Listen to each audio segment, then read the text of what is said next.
Hello and good evening, and indeed we have started earlier. It looks like on two sides we do have SPA coming up tonight with quite a few players on the roster with, let me actually take a look over here. We do have Poolp with Matharz, Monsieur CC and Apeul on their side. On the other side, on DShark, which we have seen a few seasons before, we do have Pipo with BaNiPouZ, with Koco and Homme Fontaine. I believe actually Pipo has been playing for quite some time now, and we have seen him do very well in most of the games. I am expecting the same thing happening tonight. The map is starting to be chosen, and it looks like we do have the 7 Seas chosen for tonight. I did ask in the chat over here, what does SPA stand for? And nobody could answer until Poolp, the original creator of SPA clan, did give me a ring here. It is the a non-government organization protecting the animals in France. So, of course, you've seen the logo over there. We do have quite a few animals that are having fun, just standing over there in the forest. And SPA is actually the protection of those animals. Hello there, Spriggan. Buenos noches, Brazen Pumpkin, good evening sir and welcome. Also Brody Barhead, hello there sir and welcome. And Sasu with the best emotes in the game, good evening sir. Lassie Serpel, hello there, and you were definitely giving us a good feedback over there about those logos. I definitely like both of the logos.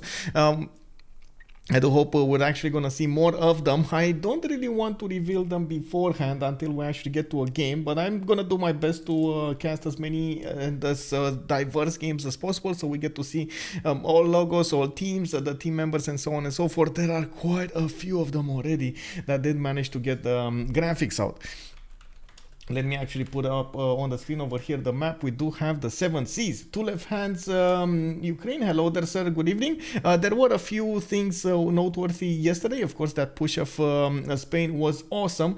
He did manage to overtake well, I don't want to give that many spoilers. So a good back and forth over there between also China and his opponent. And we did have difference in economy, but it is on you to actually find out what happened yesterday. All Triangle, good evening sir, indeed, happy Monday. Yorkshire Brit, good evening also, and thank you so much for picking up the first promotion. I did also see somebody just following here, Goxel Shahan, good evening sir, and thank you so much for the follow.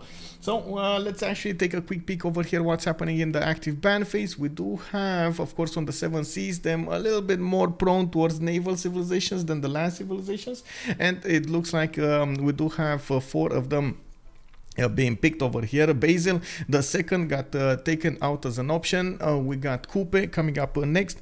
Looks like Kublai, China, is going to be the third one, and Portugal is going to be the fourth.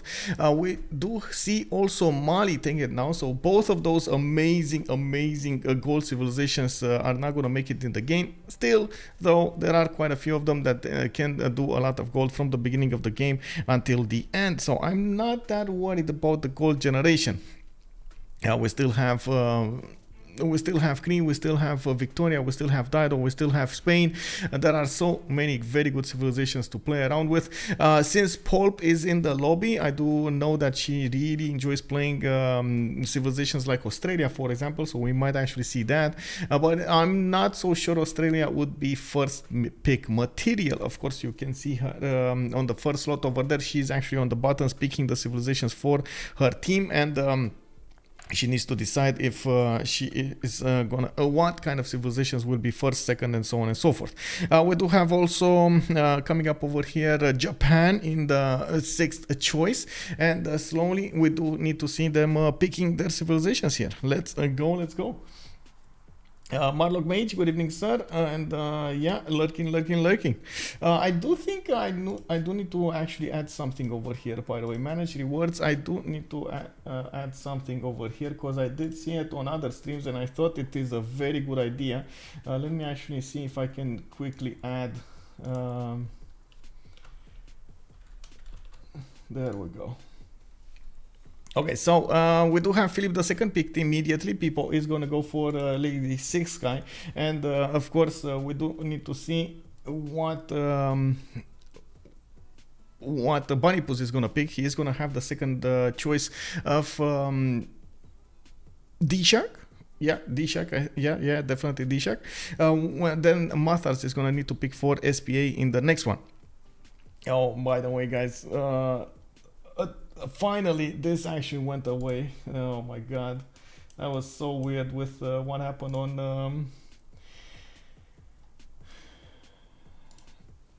that. Anyway, it's fine. There we go. We got a GG well played. Cost only 10 PowerPoints. You can definitely throw it down in the chat whenever you feel like it, and I do hope you're gonna use this wisely.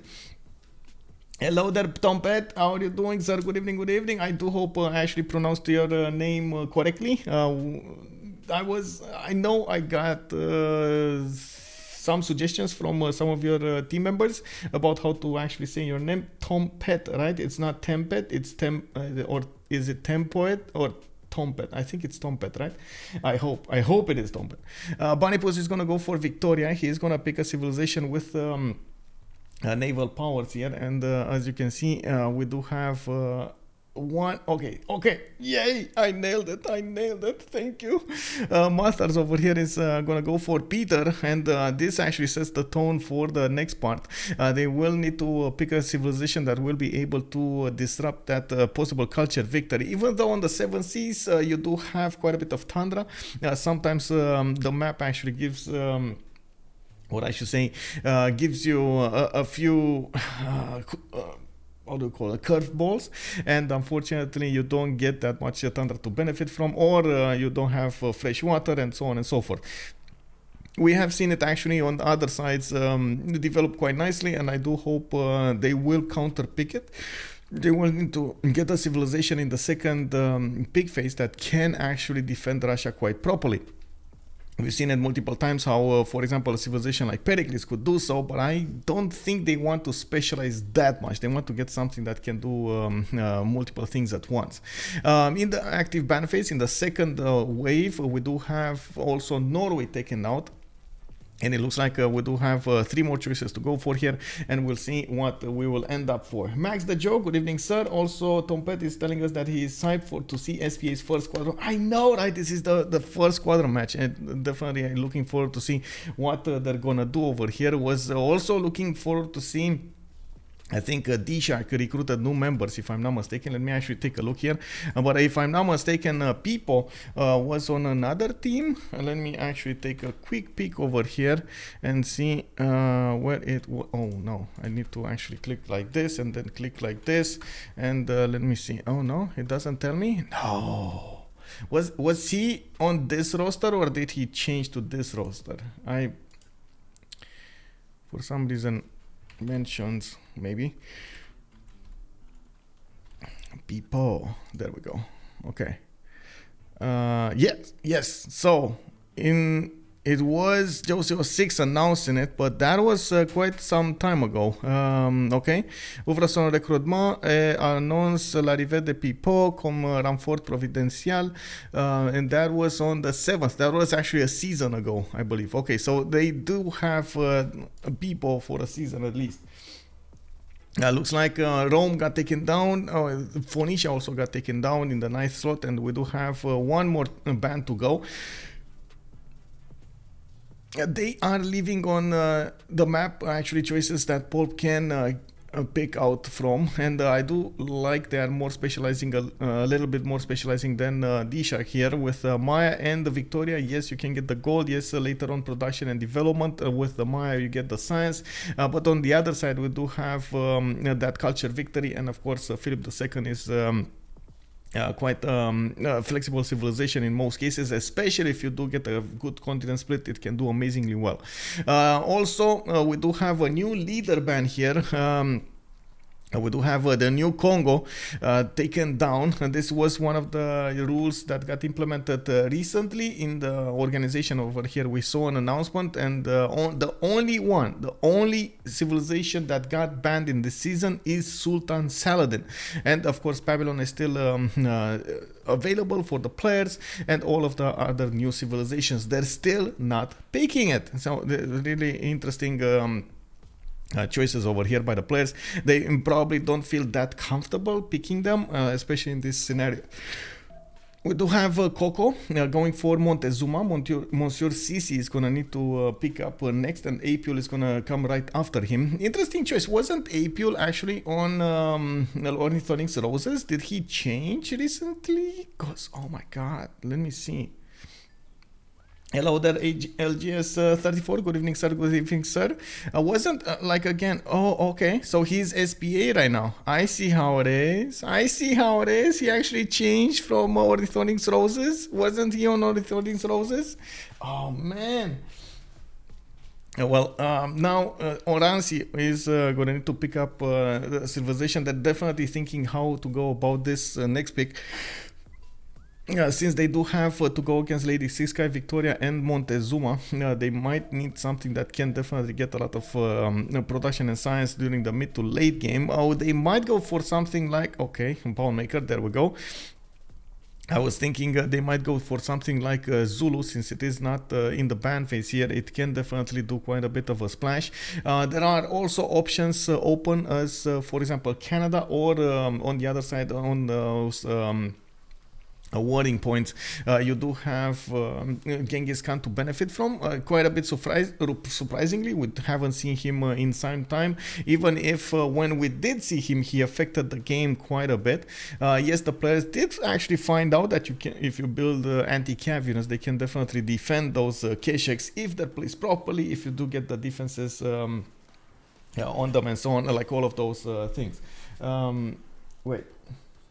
It's SPA, by the way. Brody Butthead, what is SPA? We do have Société Protectrice des Animaux. That's what it means. Société Protectrice des Animaux. Animaux. Okay. Apeul is gonna go for Tokugawa. Wait, isn't this the internal one? Isn't this Tokugawa, the Japan leader that is only internal? Yeah, exactly. White Sea, thank you so much, by the way, for pointing that out. Exactly what Poolp said there in the chat. Definitely a good read over there. Société Protectrice des Animaux. Tokugawa is the internals king. Frost Galaxy Gamer, hello there, sir, and good evening. Indeed, I was thinking about that. How did they get picked over here? Oh my god, he's not, like, his international trade routes are so iffy, right? You do have like a minus 25% yields when and tourism, but the domestic trade routes are gonna be amazing. +1 culture, +1 science, gold for every specialty district of the destination. You just get a very tall capital and send all of your trade routes to it. You can imagine it will be amazing. By the way, the Gauls was actually the last civilization being picked up over here by DShark, and they will have production. They will have quite a bit of gold with Montezuma probably going for commercials. But I would say the gold, it is a bit tilted towards SPA at the moment, especially with Philip II and Poundmaker in the same team. You can imagine that will be quite good. Koco did go and switch to Victoria, which is gonna have quite a few harbors. The harbors will generate the gold, of course, the Royal Navy dockyards. We're gonna need to see how the map is displayed over here. They will have remap tokens available, and on the final map there might be quite a few continent splits available for Victoria to benefit from. Getting extra trade route capacities, of course, will be extremely important, but I do see something. They are prioritizing going for the culture victory here on Peter, and this is something to worry about. The thing is, Tokugawa can definitely help out with this. Sir Penguin 37, thank you so much for your prime, sir. Thank you, sir, and welcome. Thinking of Tokugawa's appearance over here, we will have it first to talk about on the stream, at this time in a competitive environment, and we do need to see what he's gonna do, how is he gonna manage to get that defense going. I do have to say the biggest thing on Japan is that all districts receive an additional standard GCC bonus, that's including all of that international trade routes, domestic trade routes capacity, and so on and so forth. I think the weakness here is, or I should say the change from Hojo Tokimune is she won't benefit because it's Poolp. She won't benefit from half-cost districts, like she won't benefit from the whole half-cost holy sites or theater squares, encampments, and so on. That's the different bonuses, right? And still, those domestic trade routes are going to be amazing. We do need to see. Let me check out. I do need to quickly rejoin. I just saw 0 MS and I don't want to F this up. Give me a second so I can click buttons. I'm also getting pinged, so.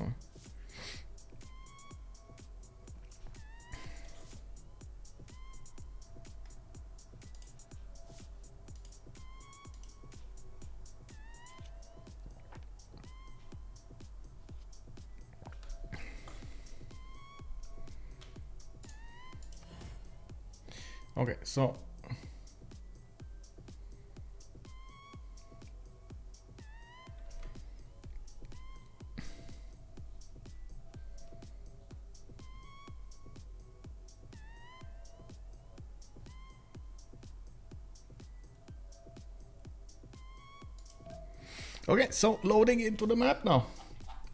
The first map. All triangle also I had to step away, so I have missed it, but how is Tokugawa different in BBG than in base game? I'm not sure it actually received that many changes, but I think I can take a look over here on the BBG server to see if they actually touched him.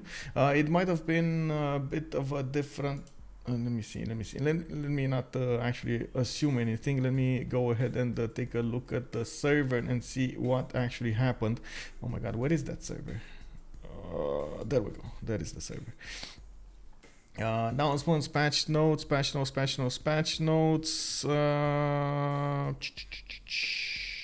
Abraham, Mbande, Movemba, Arabia, Saladin, Julius. Okay, I don't think it got changed. From what I can see, I don't think it got changed at all. Yeah, I don't see any change. This is Tokugawa. This is it. This is the original one, right? Let me actually civilization 6.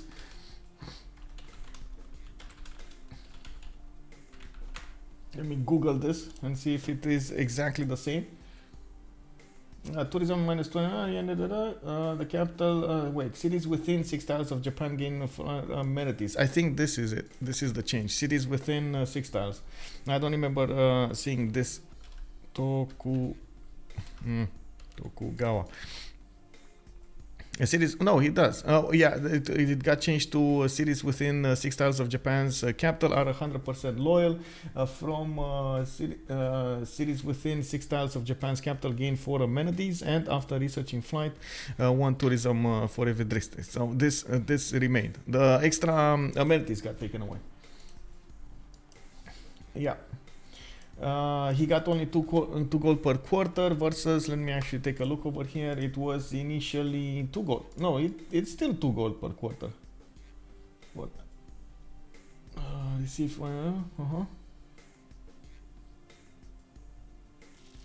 Oh, actually, wait. For some reason, there were bonuses in without Rise and Fall and with Rise and Fall. This is so confusing, by the way. This is so weird. Anyway, I guess I can just give it over here. Gold doesn't scale anymore for Tokugawa. Oh, it only gets the 1 and that's it. You don't get multiple ones. Novak, thank you. Okay. Gallic spawn, I didn't see it. But anyway, we're gonna talk about the civilizations in order, and we're gonna first take a look at Koco over here with England. He's gonna have the 2-2 base immediately actually settled, and gonna have a +3 Royal Navy dockyard.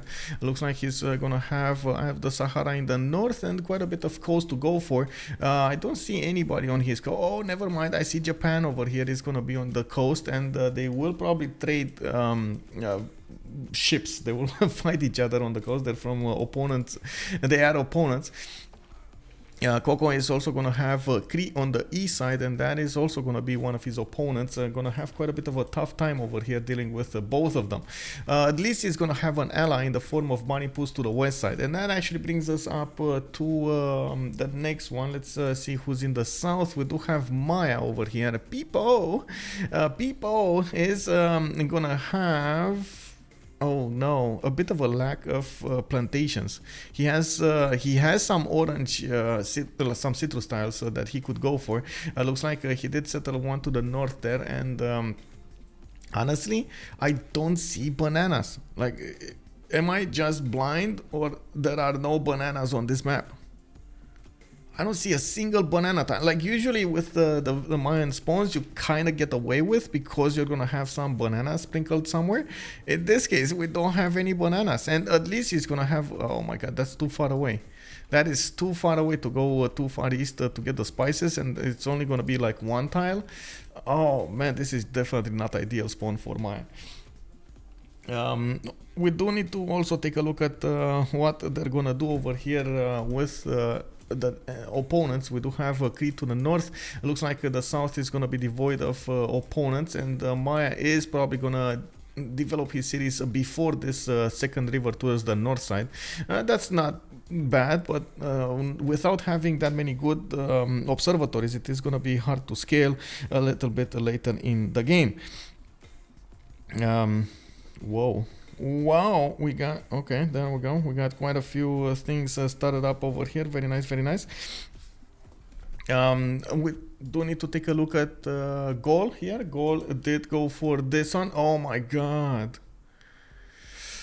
Okay, I know people didn't have a good start, but like you said, this Gallic spawn, bro. Oh my god, is yesterday's game bet still up? I don't think so. Oh yeah, it is actually. And we did have Sumer versus 09 actually getting this. Oh, give me a second. For some reason, videos. Thank you so much, by the way, funny guy. Manage prediction. Let's go really quickly for how many remaps. Let's go for 2 minutes and start prediction. There we go. Homme Fontaine is gonna benefit from so much production coming up from the GCC from these stone tiles towards his oppidum. So we do have him with the chocolate hills settled towards the northwest. I do hope he actually... Oh my god. Oh no. He did not discover the chocolate hills, guys. Wow. This is unbelievable. I mean, I know he didn't want to actually go on the hill there, but that is so weird. Anyway, Alfred 2000, no plantation. It's a big loss for Maya. I do have to agree. Big L over there indeed. This is amazing, by the way. On this side, Homme Fontaine is going to have an amazing spawn. I don't think he knows about it, though. I mean, he knows about the stone tiles, but Chocolate Hills is not going to be discovered over here. Quite bad, I gotta say, quite bad. Let's see also Montezuma really quickly. That's going to be the fourth member of DShark. He does have mountains. He does have one single continent. Yeah, one single continent to discover, and of course reap the benefits of extra amenities. He does have at least 4 of them. Maybe we have some in the water. Doesn't look like it at all. He might have some whales, but those are quite far away. Yeah, good mountain ranges for those nice and juicy campuses, and of course rivers for the fresh water. Looking at what's going on, let me take a look over here on the next team. We do have Matharz. Let's check out his pastures. 1, and that's it. Okay, 1 pasture, but quite a few 2-2s for the chops. Does have multiple freshwater cities settled on the citrus or the cattle, depending on where he wants to go for. And I can't really say he actually has a second city that he could get more pastures from. Not really ideal placement, but definitely can be worked in the southeast. There is one little red, no, hitbox. You're talking about the red, the little red continent over here. Yes, there was one little red continent called Nenya over here. Let's quickly take a look at Tokugawa. We did glance over, but didn't see Poolp go for it. Okay, she does have multiple cities to develop on her peninsula. Can go for the north if she wants to. That's gonna put her right in the face of BaNiPouZ. And I do see her pumping out a settler in 3 turns. I'm pretty sure she's gonna try to get the shipbuilding and ooh, giant causeway. Very nice. A bad giant causeway, but still it's gonna get some bonuses from it. I gotta say, this is not really ideal land to develop in, especially since you have to fight Victoria. Wait a second, how did Russia get over here? Wow, okay, I mean, at least he's gonna have some wine tiles, he's gonna have some deer tiles. This is gonna be a good Temple of Artemis, but really, bro? That is just... Oh man, that is so weird. I don't know how I missed this. Anyway, we do have a decent amount of tundra to the east side that he could keep on settling. Not bad. And I do see a bit of a few mountains here, but he's gonna need to go after these mountains if he actually wants to develop a big empire. Otherwise, well, it is gonna be a sad, lonely 4 or 5 cities, and that's about it. Last but not least, I do want to check out Spain with a continent split. He's gonna have Nenya to the west side, which actually Nenya is a big continent. I don't know how it was just a sliver, just a tiny speck on the map there, but Nenya is extremely big, by the way. The Madrid does have a 2-2 base with a reef fish already improved, builders coming out, and I do see some mountains there to the north with multiple reef tiles that he could benefit from. Not bad. Extra adjacency towards the campus, always nice to have. Pernhard Sean, good evening, sir, and welcome. Which remap is it? This is not a remap yet. We don't know. This is the first remap vote. Also, Novak for Pop turn 8. God hot for Russia. Yeah, indeed. Funny guy also calling out Tokugawa in teamers. Yes, indeed, sir. We got Tokugawa in teamers.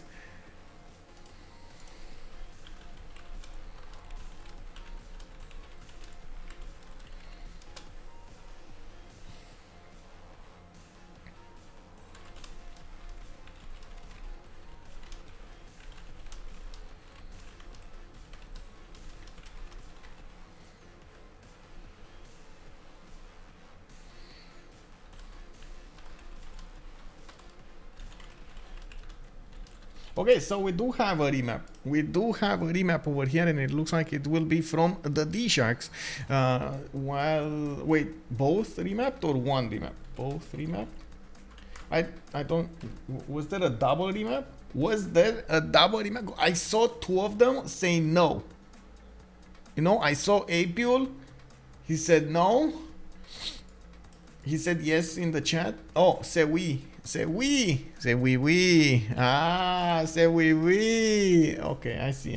Okay, I got it. So, this is it, guys. We got one remap. Whatever happens next, this is gonna be the map. Also, Kid, thank you so much for the translation over there. Much appreciated. Oh, Apeul. Yeah, Apeul did say it. Yeah, we.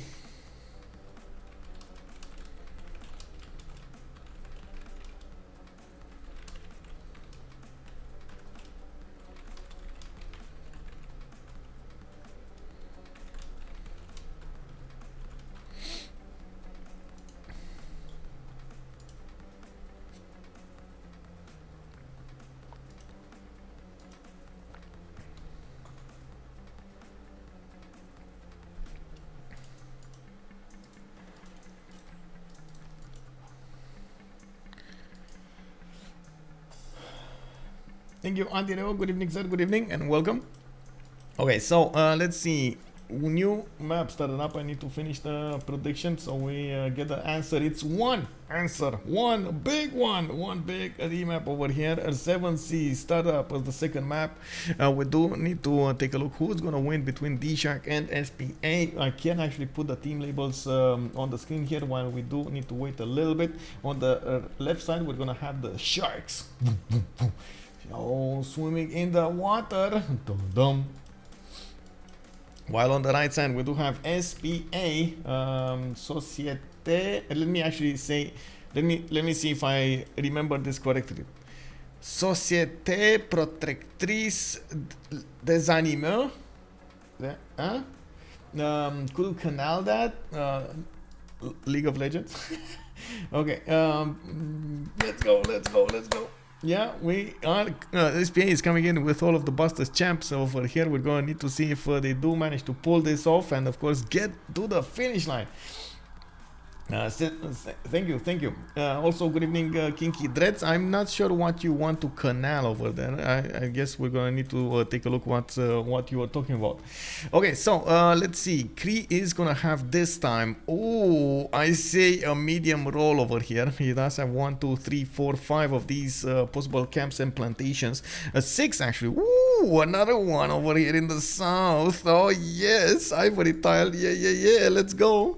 6 gold. 6 food in his capital. He can go for Mount Roraima to the west side. I really hope he's gonna see this. What do you think, guys? What are the chances? Let me, guys. Will Cree warrior move north? Yes, no. Really quickly, guys. Let's go. 30 seconds. Will this warrior move to the north and discover Mount Roraima, or will he just go to the south because he doesn't like the hills? What do you think, guys? What do you think? Yes or no? Yes. Oh my god, so many people putting in the yes option. Okay, we got 15 seconds to go. Yeah, the Animal Protection Society. Yeah, that's exactly what it is. SPA is the Animal Protection Society. We do need to take a look next what each of the spawns look like, because if one chick is gonna also benefit from it's also going to benefit from iron tile to the east side. 2 of them, one in the 3rd ring, one in the 4th one. I do see he's going to have horses in the 2nd ring, and I'm pretty sure he's going to have a wonderful time over here expanding his empire. Magnus internals galore. He's going to be so happy developing that. He also has, by the way, Tokugawa to the south, not really the best trading partner he could get his hands on. But to the northwest, he's going to have Monsieur CC very far away to the west side there in the tundra. Well, the tundra can be just settled. Monsieur CC is gonna need to come to the middle of the map somehow with Russia. Now we do need to take a look at Poolp. Poolp will get Connection City over here with that lake, getting the fresh water from it, with some bananas in the capital. I do see 2 tiles over there benefiting from those wonderful bananas. There we go. And I do see he's gonna have iron in the capital with the horses also in the capital. Very nice, by the way, both resources easy peasy to acquire. South, nice reef fish. North, nice reef fish. She can settle quite a few cities on this coast, and of course with the internal trade-offs, she's gonna get a lot of hills.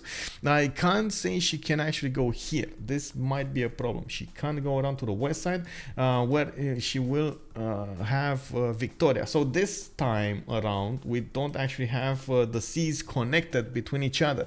It looks like Tokugawa is gonna probably need to do something on the land over here against Victoria, and maybe it will be in the mid game. Of course, Japan will still get to benefit from awesome stats, and this is the first time we actually see it in the competitive environment, in a competitive game, to actually see what it can go for. Looking up next, let's take a look at the goals over here. Where do we find the goals? Oh, the goals actually got a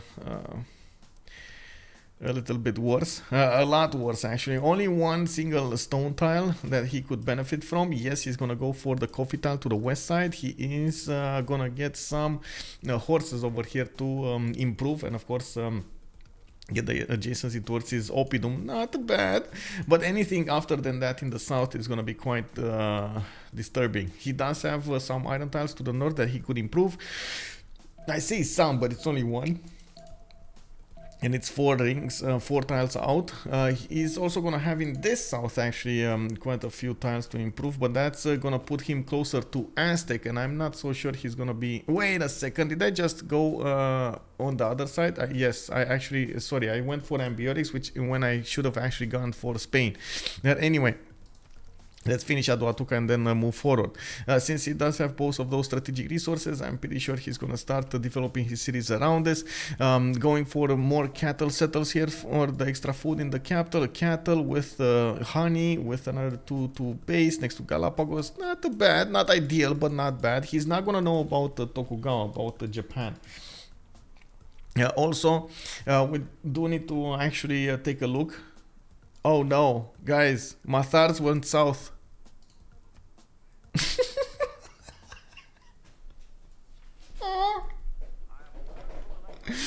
Oh man, this is one of those times you need to get the kick W, bro.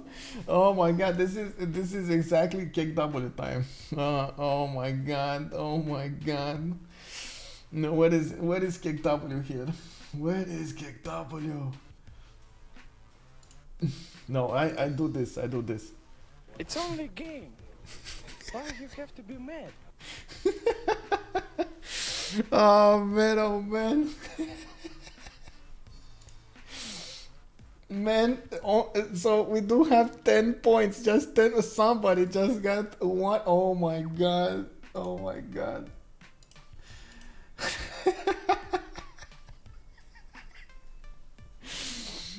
man. I'm so sorry. Anyway, we do have Cree over here getting his 2 scouts and started discovering stuff. Unfortunately, Mount Roraima is still not gonna be revealed to him. It happens, man. It happens. You know, you can't do it. You can't have everything. On Madrid, we do have sailing. It looks like he's gonna have a triple continent split coming up here for Apeul. He's gonna get a city to the southwest, 2 cities to the northeast. Does have Pantanal to go for, some freshwater lakes, and it does look like in the capital he's gonna have at least a +3 harbor. We do have him with a decent amount of land to discover here and develop his land on, and he does have also an opponent to the east side. That is gonna be if Maya Pipo is gonna need to get the defenses going against Spain, since it is not one of all I would say one of those civilizations that will get a gold religion. I'm pretty sure that Spain is going to have a harder time to go against Maya here, and Maya an easier time to defend against him. We do have Iron Tile in the third ring of Madrid. I do see horses are also going to be third ring in the southeast over here of Madrid. So both strategic resources are going to be available. It's going to be a bit iffy how to get everything going over here. Try to get as much as possible the adjacency going for his districts and so on. What I'm pretty sure we're gonna see him do his best to get everything done. I also wanna take a quick peek over here on my phone. Give me a second so I can set stuff up. There we go. Totally forgot about the brightness. It's too bright. Okay, now next up we do have to talk about Peter.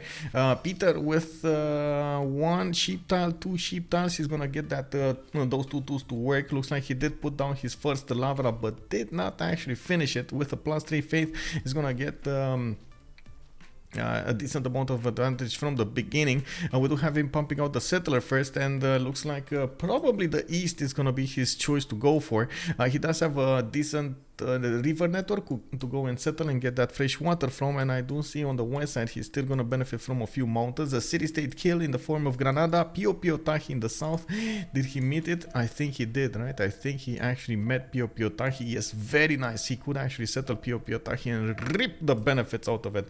The gold, that culture, that those amenities over there just are waiting for somebody to make use of them, you know? Oh, yes. MT Shra taking all of your points away.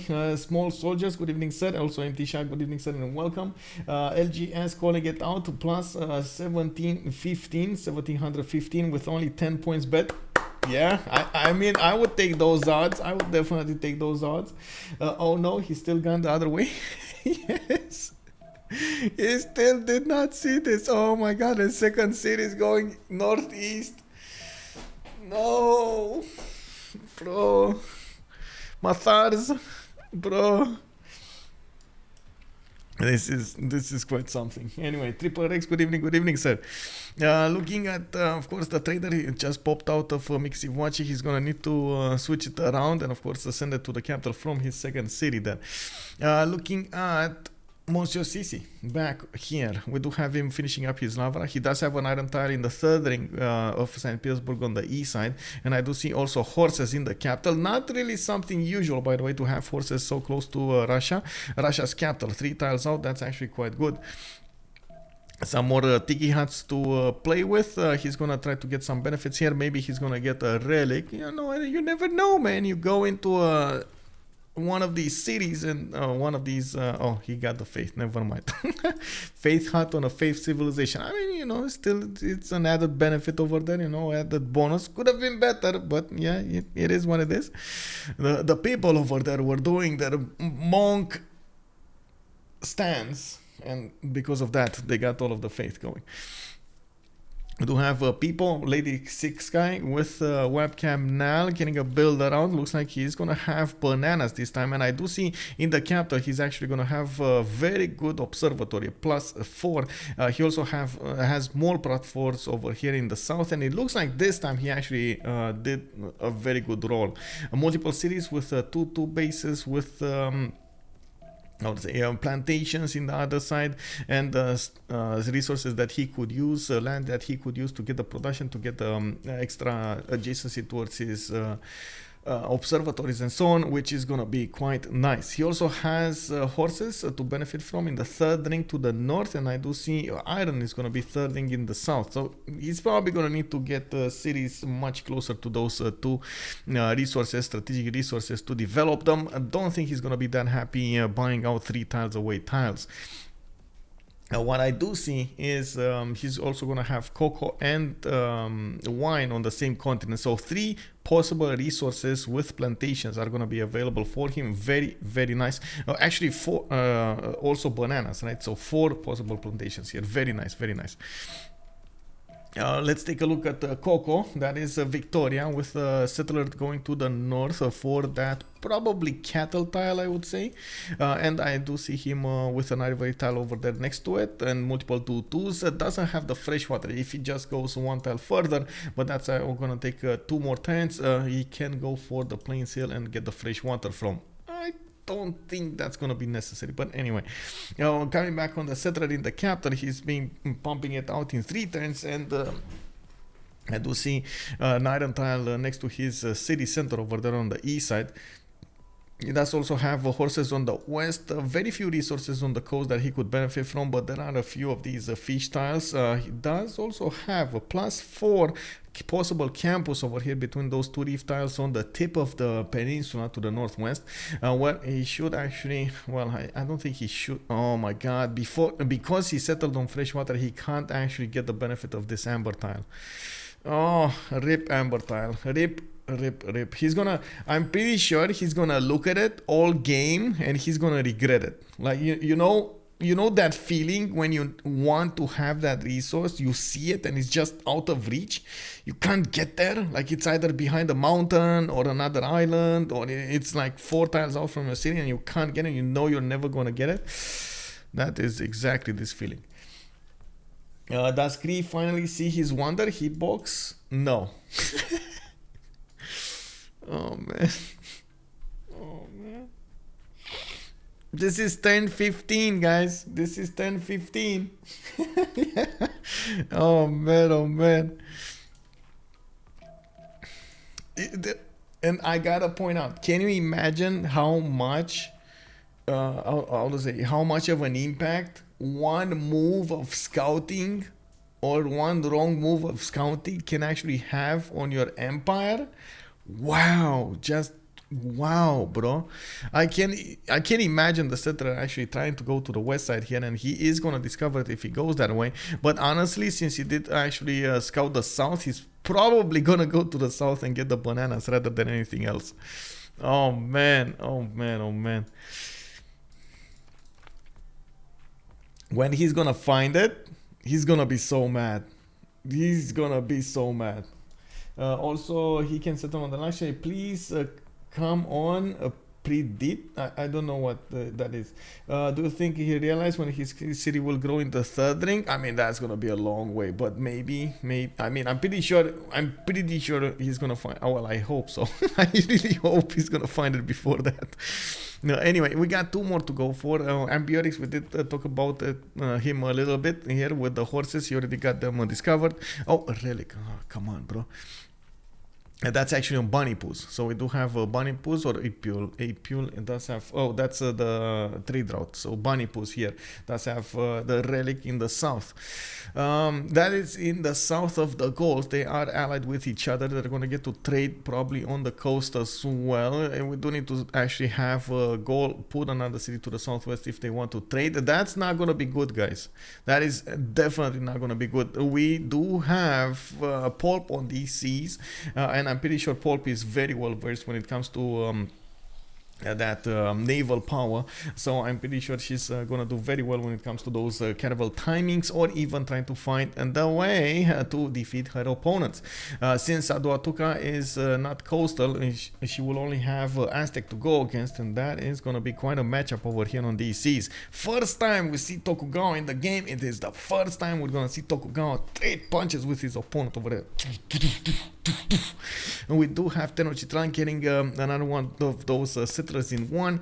Looks like he did manage to acquire God of the Sea, which does give him an extra point of production on these coastal improved resources. Again, doesn't have that many of them, but it's much better to get them than not get them, especially if you do manage to deny it from your opponent. I do see quite a few cities can be also settled over here. One at least in the southeast of Tenochtitlan, where he also has a few more horses, and a few more towards the north. A very important question is Gaul gonna give him a few cities here or not? And will Montezuma get forced to settle the east side over here, where he's not actually going to get to get those production cities to work for the coast? Well, we'll see. We'll see how this develops. In the capital, he does have a 2-2 base. Horses already improved in the north. I don't see an iron tile that close to his first city, but that might be because he just settled on it. We also have Azcapotzalco as his second city, which does benefit from an iron tile over there after the mountains. Good adjacency mountains for his districts. We do have a possible +3 campus over here, and it looks like he's going to send his second settle towards the horse tile on the 2-2. Also, I gotta say, in the second city, he's gonna need to couple the rice tile or the marsh tiles, but I would really hope he's gonna use the rice to work with the 1-3s, so he can get the food as well as that production. Not bad, but he's also gonna lack the fresh water for some time in that city. Cree, please go west. Cree, please go west, Cree. Go west, Cree. Sorry, I actually had to turn that around as a phrasing, so we actually get some hollers on. Man, look at these cities, and can you imagine? These guys are watching the borders of Cree. They're watching the people of Cree, and they're like, will they ever notice us? Like, we are just standing here having our families and having fun and, you know, like going around our business. And then look at these guys, man. They're so entitled. They're not even coming to visit. And we're on Mount Roraima. Yeah, if that's a relic, it's a rip. Oh, man. Yeah, what can I say, man? What can I say? It happens. Sometimes it happens. You can't get everything correctly. I know. Oh man, I remember a stream I did like 2 years ago in a tournament from CPL. It was an FFA tournament that time, and it was one of the Ironmans. There was a player, I believe it was Kono. Yeah, Kono. He found the wonder right next to, like, it was like 6 tiles away from his cap. Turned 70. He never scouted it. I was looking at that, I couldn't believe my eyes. To be fair, the land wasn't really actually that enticing to go to the southwest to develop, because he didn't have fresh water and so on, and he had amazing land on the other side. But oh man, having that wonder there. And we've seen also Chuck do the same thing with what was it, I would say How Long Bay. Remember the How Long Bay incident? That's exactly the same, right? Oh man, it happens, man. It happens. Let me actually fix this. Okay, there we go. Let me plug in the wires. And I do believe we're gonna need to take a look at the city states, and we are 1021. We do have the players starting to get their early cities going, and I'm pretty sure that we're gonna see quite a few pantheons being chosen here. We do need to see exactly who's gonna choose what and what kind of bonuses do they benefit from. Hey, Lizard the Wizard, hello there, sir. Good evening, good evening. Choo choo, welcome aboard, welcome aboard. Let's take a look over here on Pipo. No Pantheon yet. He did get that third city. I do see city Pantheon goddess being taken by Spain by Apeul with already 3 cities. He is also benefiting from a heavy chariot. Got a chariot from the gods over here. Very nice, very nice. Also, Ganzia Zieloni, thank you so much for the follow, sir, and welcome, welcome. 2 more settlers in production from Spain. He's also benefiting from those internal traders, and I do believe he's going to try to expand as soon as possible. Does not have to worry about Maya at the beginning of the game, even though Maya definitely sees those borders and he knows he's going to be close. Maya does have other plans usually at the beginning of the game. I think also Apeul did notice, there we go, he did manage to scout the Mayan land here. Looking at Russia, he did go for Earth Goddess as a Pantheon, getting a quick boost in his faith generation on 18 faith, a 10, 5 science and 8 culture for his side. He's going for more settlers here and did manage to settle that diamond tile in the city of Smolensk. He's actually gonna give diamonds to all of his girls, man. That city is gonna be so powerful. We do have so happy. We do have him also benefiting from a sail tile here with a 1311. It looks like he's gonna benefit from a lot of faith generation because of the Earth Goddess, and of course does also have a good adjacency campuses if he wants to either on the mountains or on the reef tile next to the coast. If he goes for the reef tile, he's gonna kill this tile, so I'm not so sure he's gonna be that happy about it. But anyway, we do need to take a look on the other side. Gaul did go for fertility rights. Interestingly enough, he's gonna want the extra food, and not bad, actually, not bad. Wow, we got, boom, a 5 drop gifted subs, getting us much closer to that 250 mark. Thank you so much, anonymous gifter. Much appreciated, sir, for the 5 gifted subs. We got Life Dogs on. We got Omelette du Fromage. We got the Wayne Mile. We got Cold Beer and a Nova. Thank you so much. Sub hype. Does he get a split? Hitbox was asking us about Spain, probably. Triple continent split over here. Madrid, Barcelona, Seville are gonna be on different continents. We will need to see when he's gonna settle Atlantica to the north, and he's gonna be very happy about this. I approve this spawn. And we do have Cree also going for God of Open Sky. Still did not see the Mount Roraima yet. That is quite something. This is a bit unfortunate. I gotta say, this is a bit unfortunate here. With Mount Roraima not actually giving him all of that extra science, the gold, faith from the beginning, he was forced to work the God King card instead of the production. That is a lot of production lost. But on the other side, on the upside, he does have 4 pastures in the capital that he could use to improve, more pastures in the other cities that he could also get some culture from. And I do see him getting a settler, and Pashkavashik gonna get another one here in the top part. He does get Magnus established in 3 turns, which he will probably give him the second promotion there. The extra food and production for those internal trade-offs. 20 growth in the city as well. Give me a second to click buttons there. There we go. Let's take a look on Tokugawa. Tokugawa did go for religious settlements, and we do see a 4th settler already popped from Shizuoka.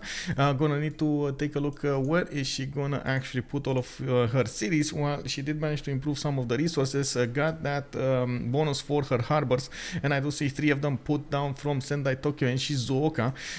Gonna go for Magnus Internals. Of course, that was predictable. Has more cities to go for in the south, with actually very good campuses. I see her settling the horse. I see her putting down a campus and then improving the reef fish tiles. Not bad. Not bad.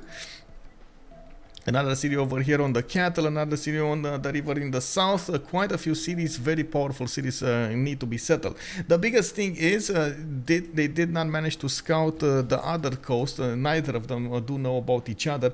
So that will need to be discovered, and of course it will probably need to adapt accordingly. They're going to need to figure out if they want to go faster towards caravels or not, and what timings they will go for. It is well known that to actually hit the best timings for caravels, you do have to sit on maximum of 4 cities, because otherwise you spend a bit too much time to develop your other cities than do exactly what you need to do. Go for the admirals, get the gold, get the chops going, get the galleys, and so on and so forth. We do have also England going for God of War and Plunder. Koco over here is going to start getting those admiral points quite explosively over here with the Royal Navy Dockyards. Whenever he's going to have them, because at the moment I don't see him putting them down. He does have forest fire in the city of Sheffield, which is on the eastern coast of his, and he's actually going to touch borders at some point with Japan. If you take a look at the placements, I'm pretty sure Koco is going to want to settle a few more cities on the east side. I'm actually, yeah, I guess it's fine. I'm looking at his capital, going for Magnus Internals. Doesn't easily have somebody to go and trade with on the coast, which is going to pose a few gold problems in the mid to late part of the game. He doesn't even have a city state to trade with, so that's definitely going to be a challenge here for him to get the most gold that he could. Yes, you can still do gold, you can still get some yields, but don't get me wrong, it's not ideal, you know. Arsenius, good evening, sir. Good evening. How are you doing? Hello, and welcome. We do have to take a look at the city states here, since we are 5 turns away from getting there. I do want to quickly double check if Maya actually picked the Pantheon, and yes, he did. Goddess of Festivals is gonna be his choice. He's gonna get that extra culture from his plantations, and we do have a lot of culture and a lot of science already acquired here by Pipo. 10 science, 6 culture a turn at the moment, with multiple observatories in the build queues, and we do have him improving so many of these plantations on 14 gold a turn at the moment. Triple Rex will see the wonder before. Oh my god, he's guys.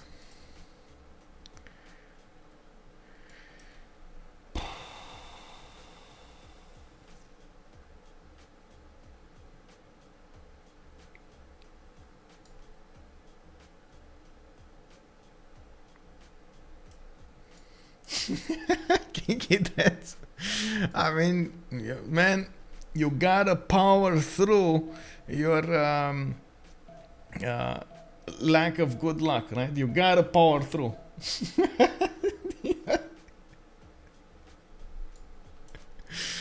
Oh man, this is so not cool, bro. Oh man. Dandelions, good evening, son, and welcome. I can't watch and stream. No, we need you here. We need to power through. It is right there, indeed. Can you imagine if he actually moves? Oh no, he's gonna move down. He's going for the bananas. Oh man, he's gonna be so mad about this. When he finds out, he's gonna be so mad about this. You know what's gonna happen, right? Russia is gonna find it. And he's gonna make like a Pikachu face. Oh man, amazing, man. Deserved for not scouting. Well, yeah, I guess you don't need to scout your initial tiles. At least, you know, you gotta discover all of what you have around your cities here. But yeah, since we do have 4 more turns, let me actually get some juice going. Give me a second to get the juice from the fridge.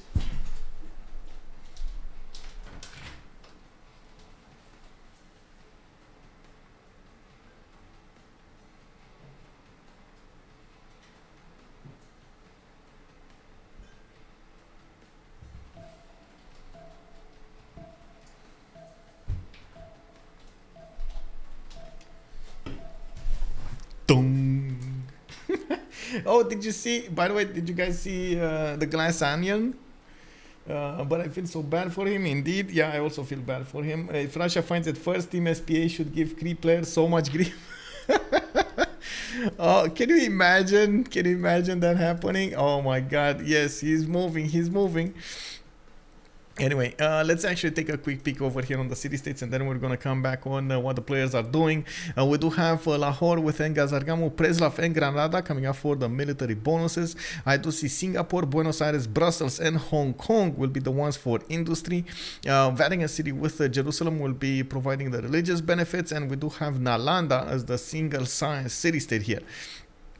I also see Ayutthaya is going to be the single culture one in the game, giving those amazing bonuses. That's a lot of culture that can be held by Ayutthaya. If you do have it from the beginning of the game, you do see it does give you the gain culture equal to 20% of the production cost when finishing buildings. That is a lot of culture that can be acquired.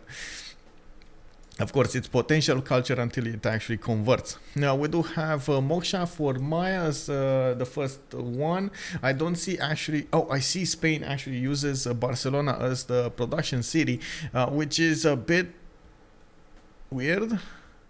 Like, I was... Sorry, don't get me wrong. I like Governor Magnus in Barcelona. I don't know why he built the Governor Plaza in Madrid afterwards. Because if you want... Well, I guess it's still going to give him a lot of yields anyway. But if you want the perfect yields, you have to have Governor Plaza, the harbors...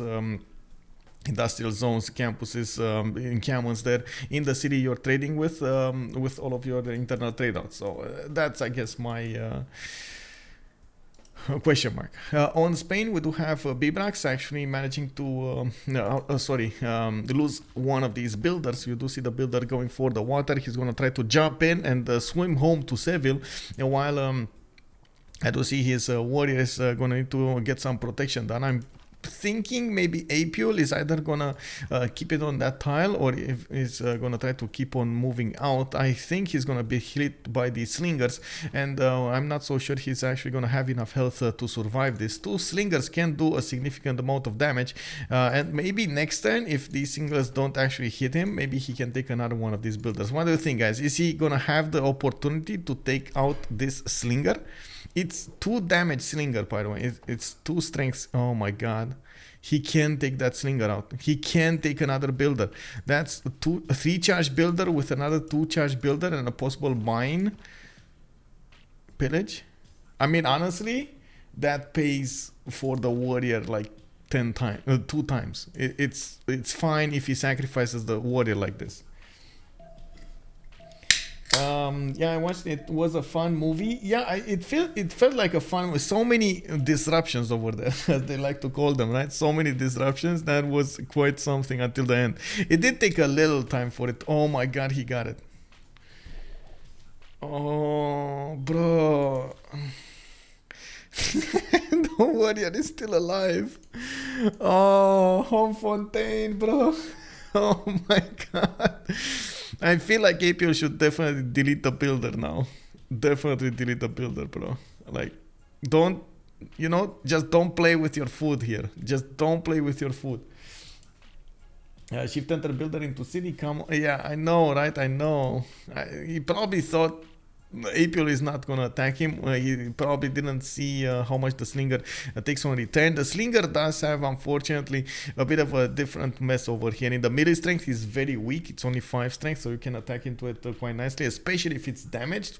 It goes down so fast. In the range strength, it is 15, so sometimes actually the difference in this bamboozles you, right? It confuses you. We do have Oppidums started up by Gaul, and he's going to get quite a few of those strong ones. We do have a +2 over here turned into a +4.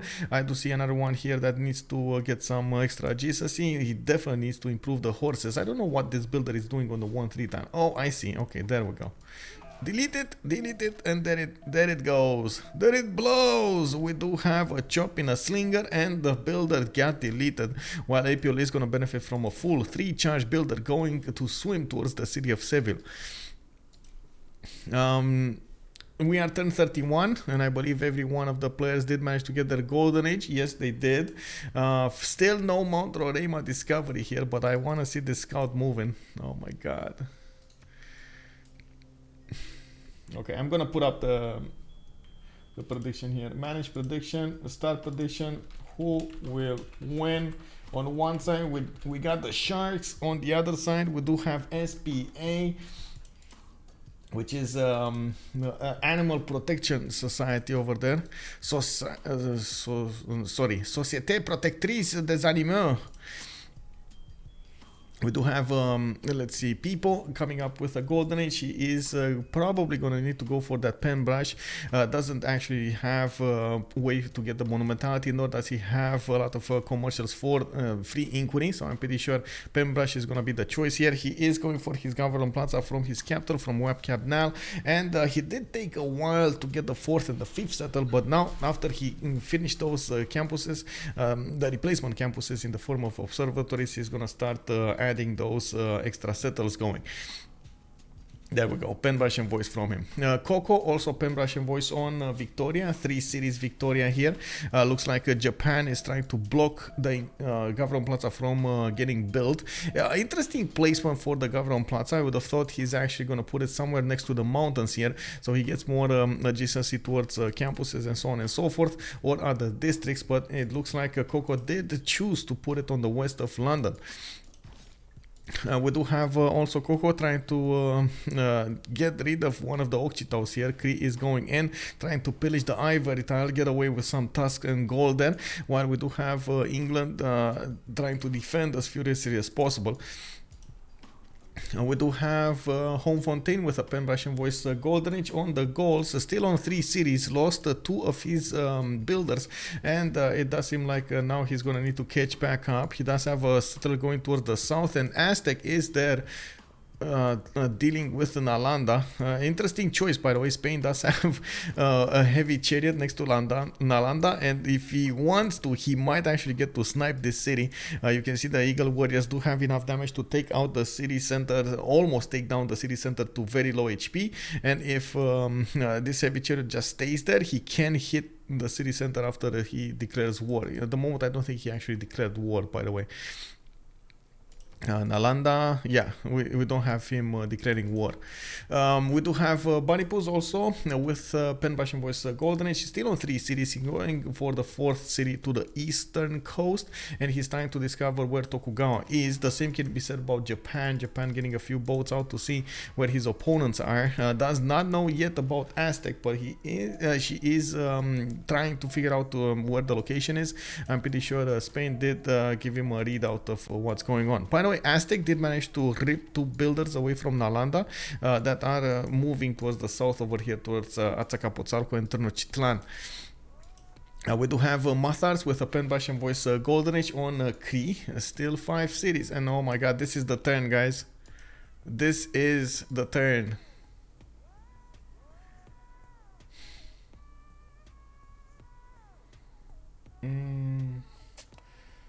CD Patriangares, I believe, on Spain.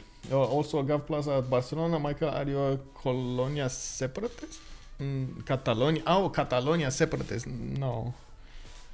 But I was thinking about it just from a pure optimization standpoint. On the other side, I'm pretty sure he does have. He did want to get that going because he did have a problem with the time. He wanted to get that going much faster rather than later. And the city in the east over here, Barcelona, didn't have the 4th pop. That was the biggest issue. But this is gonna be the turn, guys. Monsieur CC is gonna need to move the scout and figure out what's going on right next door to Cree. Wow.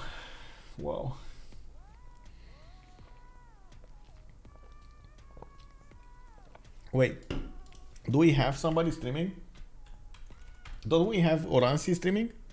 No, he's not streaming. No, Poolp maybe? Poolp is not streaming either? No. Oh, she's not streaming. No. Oh my god, he didn't move the scout. Anyway, on Spain we do have Actually, we need to take a look from Poolp, right? Poolp is Pan-Russian voice, golden age 12 science with 22 culture. We're gonna see her getting those extra trade routes, and we're gonna work them quite nicely. I'm trying to figure out where my how to say slippers are, so I can actually get some on my feet. We do have a Poolp with currency coming up in 5. Looks like she's trying to get to industrial zones quite quickly. Military tradition coming up in 1 as well. Maybe some horses will come out, and she does make 29 gold at 10 with 59 production. This is unbelievable, by the way, that Monsieur CC is now moving his scout. It is building up the suspense over here. It's Poolp, not Poolp, Poolp. Okay. I understand the Poolp means squid, right? Octopus actually. Ave Machiavelli, good evening, sir, and thank you so much for how to say, correcting me. Thank you, sir. We do have to take a look at Matharz actually getting a Temple of Artemis in the south of Mikizivoce. He does have 2 builds ready to job. He also needs to improve these sheep tiles and the cattle tiles for the extra culture and the bonuses that he's getting to his traders. I see Poolp on 5 cities, getting the campuses going, getting audience chamber in her government plaza, and still needs to upgrade her iron tile. I'm not even sure she has an iron tile. And oh my god, this scout, bro, this scout.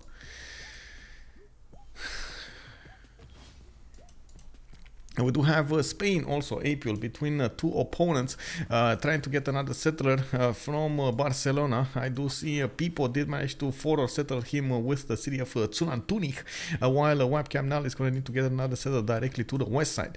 Now we do have a campus coming out from Barcelona that's going to be a +1 over +2 actually with the mountain tile. They forgot about that volcano. We do have Apeul also getting another settler towards the north and building up audience chamber in the capital city.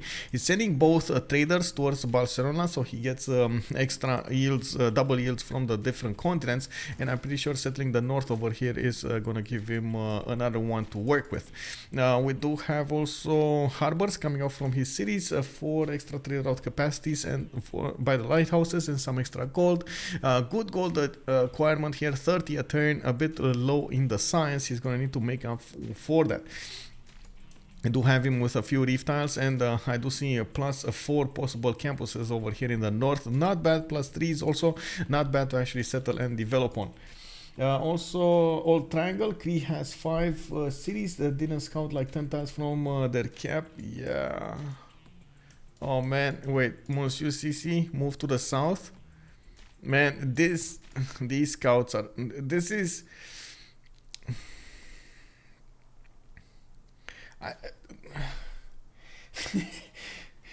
Oh man, this is just insane. Yeah, this is insane, man. How is this possible, man? Oh my god, bro.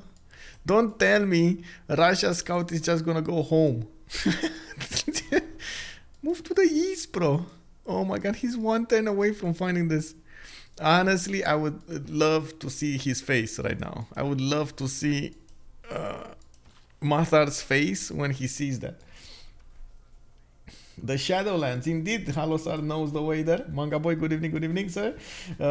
Please have Russian scout go west. Wait, west? You mean east? Oh man.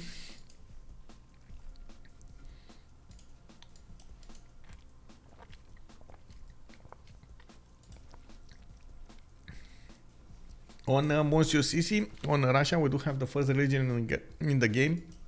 As he did finish Hanging Gardens and is plugging in magnets in the city of Moscow, while he did use Moksha in the capital city.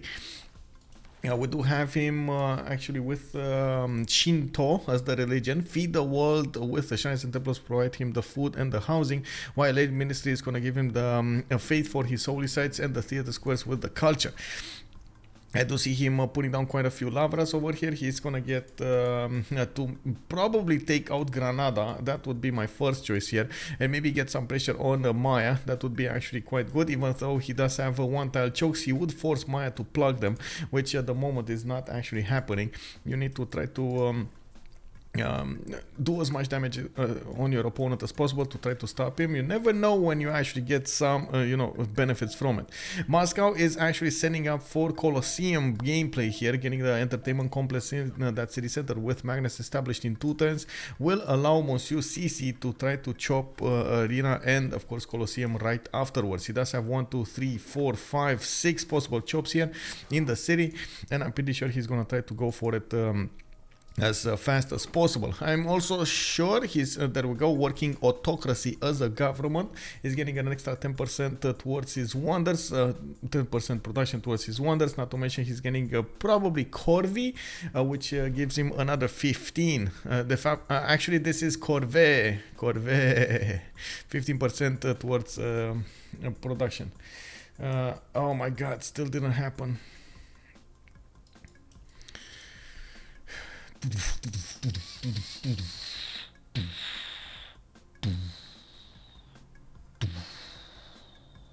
Oh my god, the death of hope over here in the unknown lands. What is this, man? Anyway, we do have in the Great Pipo screen scientist coming up from Maya. He did not manage to recruit Hypatia yet. He only has a 3.4 per 10. Japan is also on 1.1. Spain on 1.1. Cree 1.1. And on the merchant screen, we do have Cree making 3.4 grade merchant points at 10. That's very nice. He actually rushed those commercials as soon as possible and did manage to build 1, 2, 3 of these from what I can see. Oh! Eureka!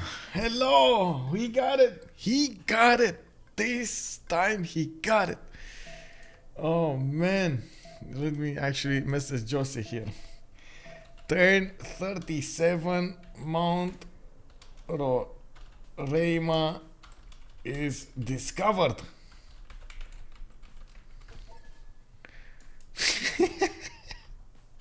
Right? Yeah. Oh, sorry.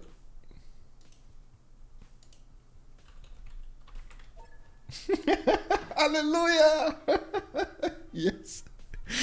Oh man, this is unbelievable. And honestly, quite a few good tiles over here on Mount Roraima as well. Can you imagine the Mickey Wops on Mount Roraima? He's gonna be so mad when he finds this. Anyway, we do have a Temple of Artemis coming up already in Mickey Watchik, getting that extra food and population. 11 surplus food for Mickey Watchik. The housing is gonna allow him to grow quite tall, and of course the amenities are gonna be amazing. He does have at least 4 in the city center, with 5 actually coming up from the ivory tile. He should improve some more, and I'm pretty sure he needs to switch all of these ivory tiles in the capital so he gets as many of those yields on his traders as he possibly can. Monsieur CC did start up his Colosseum. He did put 2 chops into that, has another 3rd one prepared, and bam! 8 turns to go. He has another one here, but no movement on that builder. Oh, actually chopped another one here to the southwest. I didn't even see that. So next time he's gonna get Colosseum. That's gonna be a turn 39 Colosseum for Russia. I do see him benefiting from 62 faith, a turn 13 science, and 26 culture. He's gonna be quite quickly getting a lot of extremely good theater squares between the entertainment complex, Colosseum, Gavron Plaza, and whatever he needs there. We do need to see him also starting up his temple, and I'm pretty sure he's gonna need to get a 3rd wave of settlers here, so he gets more of these cities going. There is a lot of tundra for him to benefit from on the east side and on the west side. Definitely doesn't need to fear that much Maya at the beginning, and I would definitely say west side is much better than the east side, especially when it comes to taking out the city-state in the form of Granada and having the fresh water from these rivers. Even spy styles in one city over here. This is going to be an amazing city. And there we go, Colosseum got chopped. The Colosseum is ready to go, giving Monsieur CC quite a bit of an advantage when it comes to the culture and a lot of those melodies. +3 happiness level in multiple cities at the moment. Very nice, very nice. Will he get the hut? That is a very good question over here. Will he get the hut? I don't know. I don't know. That's for Mount Roraima here. Monsieur Sisi is, I gotta say, making a bit of a mistake here, not promoting this scout. This could have actually been like a level 2 scout already, and the fact that he just delays the promotion is a bit unoptimized there, I would say. It happens. Sometimes it happens, you know. It is what it is.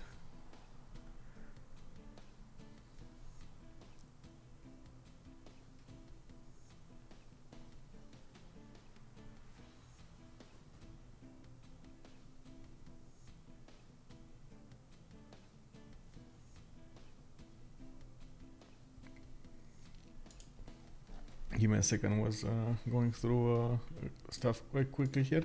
There we go.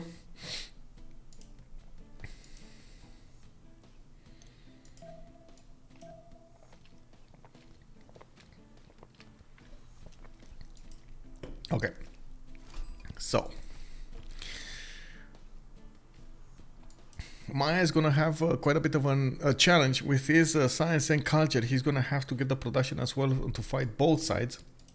I'm pretty sure Spain is going to put a little bit of pressure on him, and he does have to worry about Russia from the north. Not yet, and that is actually a bit surprising. Monsieur Sisi did quite well to go for the Colosseum here with Hanging Gardens. He's going to get tall cities, but not on our... Now, I would definitely like to see some horses to go against Granada. Granada has multiple units going actually towards the south, and the city center is only 19 defense strength. Doesn't have 4 walls yet, and it is ripe for the taking. You should actually reap the benefits at the beginning of the game. Spain with City Patriot Goddess is starting to chop most of his land, and then I do see him starting to acquire admirals here.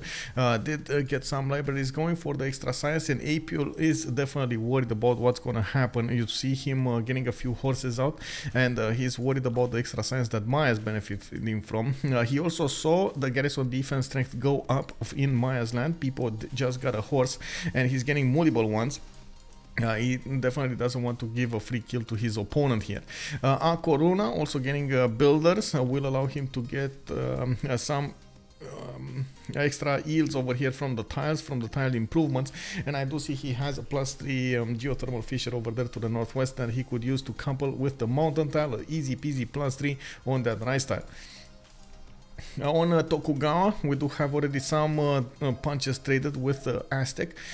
We do have Poolp also managing to benefit from 3 traders at the moment, while the capital city of Tokyo also has 1-2 districts. Gonna get the 3rd one soon enough. Or is this the 3rd one? That is from Shizuoka. Never mind, that's not the 3rd one.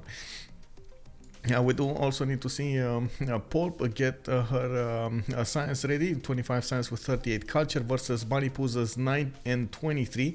I'm not sure what's happening here in Aztec land. I'm pretty sure he should actually get the science. This is an interesting development. Tlachi so early, not going for the campuses here. Okay. That is quite an investment in the entertainment complex, and this might actually come back to haunt him. Did not manage to go for Pingala second, did choose to go for Moksha second, so he gets that much needed culture, but the science is going to be quite weak. We can actually see the difference in total science acquired. We got Koco, we got the BaNiPouZ on 189. He's the least science in the game acquired from the beginning of the game, while Poolp is on 293 and does also benefit from 392 culture. There is a very high probability that we will see Tokugawa over here hit that caravel timing around 5 turns before Aztec will hit it. Yes, or more, 5 turns or more before Aztec hits it. There is also a bit of an advantage over here on Tokugawa, on Aztec. There is a decent amount of distance between them, and it will take time for those caravels, upgraded caravels in Tokyo, to actually move to the front line. There is a possibility for Tokugawa to get a connection city, an upgrade city in the middle of the seas, so she can upgrade those boats on the way towards Aztec. But of course, that's going to be revealed quite fast, and Aztec will know what's all about. We do have Pipo exploding in the science and in the culture. Very good stats coming up from him. While yes, we do have Spain actually managing to get Bengala in Seville in 1 turn. I do see horses are starting to come out to play. There's no encampment from either of them at the moment, so neither of them are actually making fast general points. I do see Spain working the card on 2.3. And why is Maya 1? Oh, I see an encampment. Okay, I see the encampment. I see it, boys. Maya did try to prevent this with an encampment. He can actually go for a project over here to get it. Literal wonder 4 tiles from cap, doesn't see it until turn 38. Yeah, that is quite something. We do have horses getting relatively close to Granada. Monsieur CC also bringing an archer there to see what's going on. There is a Grenadian warrior in the city center, while more horses are getting trained over here in the city of Moscow. A bit unfortunate that he's not doing it in St. Petersburg. Doesn't really need that audience chamber at the moment. He's definitely going to need it a little later. I do see also Victoria. Koco did manage to get 2, 4, 6 cities already with quite a bit of stats lowering, low stats at the moment because he didn't get to upgrade them. That's usually what happens when you go for a faster expand, go wide rather than tall. 11 size with 22 culture, 30 gold a turn with 56 production on Victoria. Also going for audience chamber, finally from the city of London. He's going to need to hit that 7 pop so he can start putting down a campus here, probably from the capital city.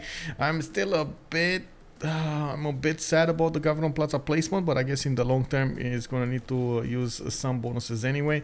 We do have him getting more builders, not with feudalism though.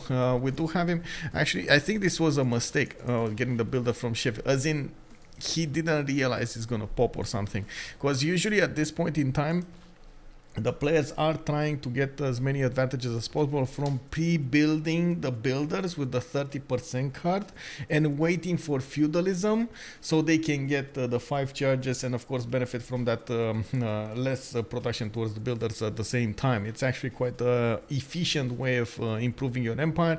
It does, yes, it does slow you down a little bit for those turns, but then boom, you just explode with so many possible chops, with so many possible upgrades in your city centers. Your production usually goes poof in the air. We do need to see how fast Aztec is getting that settler on Mount Roraima. I do see at the moment Matharz did not actually get the full vision on it. Monsieur CC is still moving towards the north, and I'm still very confused about this lack of promotion on the scout. So the scout promotions are two-faced over here. On the first 3 of promotions, you do have on the right side the hill promotion, which allows you to move faster through hills. You spend only 1 movement per hill instead of 2 movement per hill, which you can imagine does make it quite valuable. On the left 3, you do have the faster movement through forest and rainforest, which instead of spending 2 tiles and 2 turns into that type of terrain, you spend only 1 tile in turn going through that. So you can imagine getting both of those actually makes quite a bit of an advantage there. You get to move much faster than usual, and you get to scout. Getting the scouting information is so valuable. Wait, is that a settler going to the north here? Hello? I guess the stone tile is a good tile, but every other tile is such a bad tile. Oh well. Anyway, I do like the commercials, by the way, and the fact that he's getting full uncompeted over here, unimpeded great merchants acquirement is quite nice. We do have the Gauls also doing the same thing in the great engineer screen. Looks like Spain is very close to getting a great general there, and managing to get a defense against the east side, while Pipo is getting quite a few builders out. I'm pretty sure he actually did discover feudalism. There we go, 5 charge builders here coming up. We do need to see if BaNiPouZ is going to manage to get out of this predicament, and this is a bit worrying. He's going for the 5th settler towards the north. Yes, he could actually try to set some coastal trade routes with the Gauls over here. That's not going to be ideal, and the Gauls only has one city on the western coast that he could use to get some production in, and that is not even boosted by a very good oppidum. It's only going to be like a +1 Oppidum, and that's about it. He's going for a Pingala in that city center, which kind of gives me the idea that he's going to try to use to see Galapagos Islands to get as much science as possible. Yeah, I guess. Now, I do like, by the way, looking at both teams over here, there's a bit of an advantage when it comes to the numbers in the science screen for SPA, 2632, 29, 20, 20. But then Pipo makes up for all of that lack on just his civilization. We got him on 60. Koco is 13. Homme Fontaine. Oh, wow, he just went up to 87. Oh, I'm sorry, guys. Pipo is about to make as much science as the enemy team combined over here. He definitely is making like double his team or something. This is gonna be interesting. Poolp coming up here with theater squares. Definitely needs to get more science up and get more culture up on 38 science and 47 48 culture. We do see her on 115 production versus BaNiPouZ's 12, 41 and 80. I do see Poolp benefiting from quite of an advantage. Harbor shipping projects coming out from her. She's trying to get these admirals, and of course being blocked over here by England. We do need to see who managed to get Rajendra. Oh, Poolp did manage to get Rajendra. We do have her with a possible +3 combat strength for all naval units. She needs to get another one so she can actually activate Rajendra and of course reap the benefits from both admirals. The +5 and the +3 will make it amazing. I don't think Japan actually has the extra strength next to the coast, right? In the shallow water tiles, she doesn't benefit from an extra +5, but still, all of the other bonuses are going to be amazing. Let's take a look at Russia. Oh, well, you see, this is why you need to kill city-states quickly, because they get walls otherwise. They actually chopped walls. This was a stone tile. You can see the icon over here. This was a stone tile, guys. Granada chopped walls in the face of Russia. This is, you know, when you're little and somebody does the to you, this is exactly what Granada did right here. You can't touch me. It's like, oh, the horror. Granada biggest brain. Yes, Granada definitely biggest brain. We do have Smolensk here with an amphitheater coming up in one. Pingala settling in that city a bit. Okay, interesting that I actually went for Pingala there. Definitely Oracle is one of the choices, but having a lot of culture would have made sense for Moksha to be there. Whatever, it is what it is. Do have multiple theater squares also getting arranged next to those tiles, the entertainment complex and the Colosseum, while Monsieur Sisi is on 21 science and 54 culture, 120 faith a turn.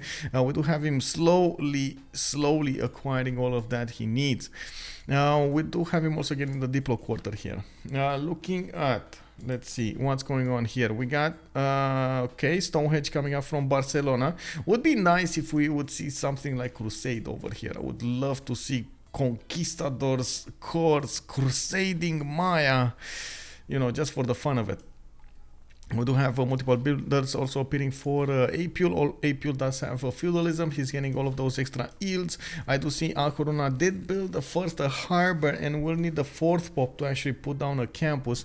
And Apeul did manage to get to 32 science and 46 culture, with Pingala giving him at least 8 points, not to mention the extra 15% in that territory, in that city. He did manage to put down a few more campuses and still working on more to get the science yields for his endeavors. I did also notice Nalanda got taken down, but there we go. Actually, Nalanda was a city-state that got taken over by Gallic units. Of course, Gaul over here will need to find a target, and it looks like he's gonna try to bully Spain a little bit right after the beginning of the game, when Spain did manage to take 2 builders away from Gaul. I think he's out for blood. You know, I don't know about you, but I would definitely think Fontaine will want to do the same thing against his opponent.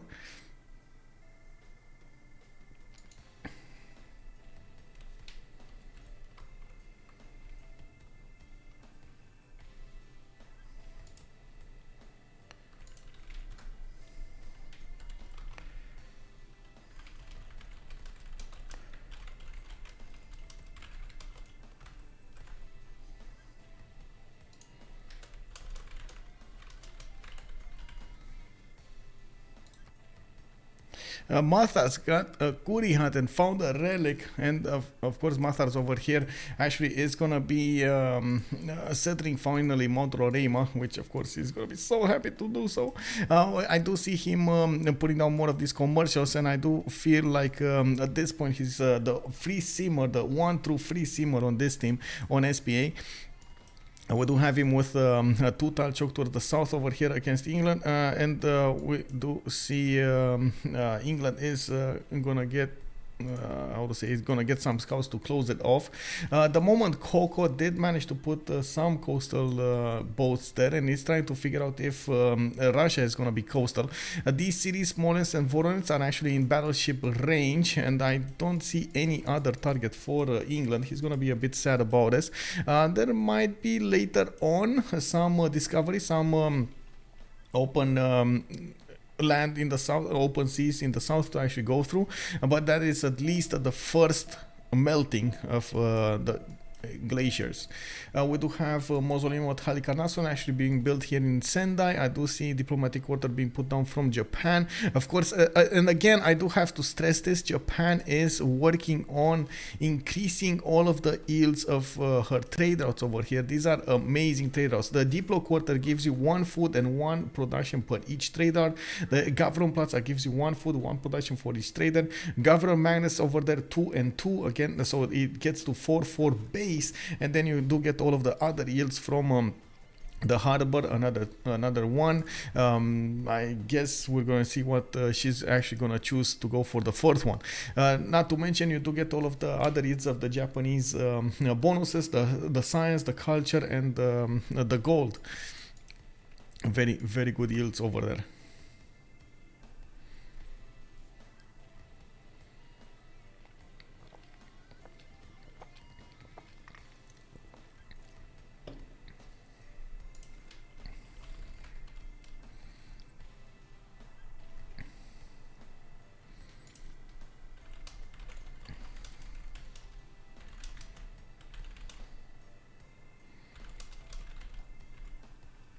Give me a second to check really quickly something over here.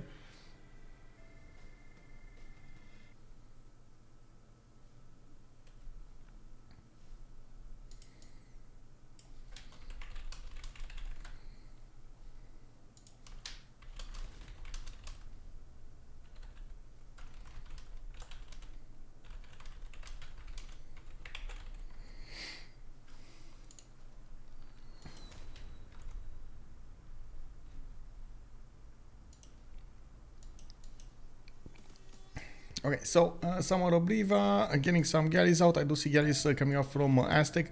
They are aware they're going to need to fight Japan on the seas. I can't really say Poolp is going that crazy with the pre-builds. I do see her expanding in the south with the settler, expanding, getting a few more settlers from Shizuoka. I see another one over here going for the northern coast, and even getting a photo settled by Cree in the north.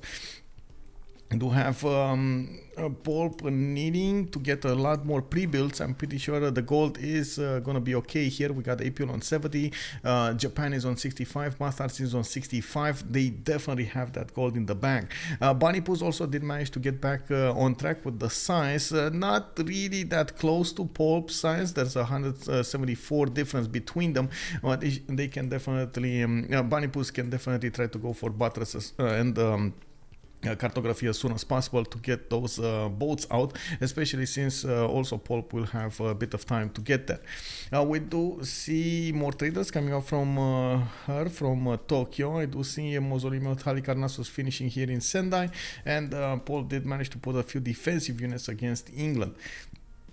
At this point, I do have to I mentioned Koco is seeming quite nicely here, getting a decent amount of city settles, and I do see a lot of campuses, commercials, and more builders coming out of from his cities.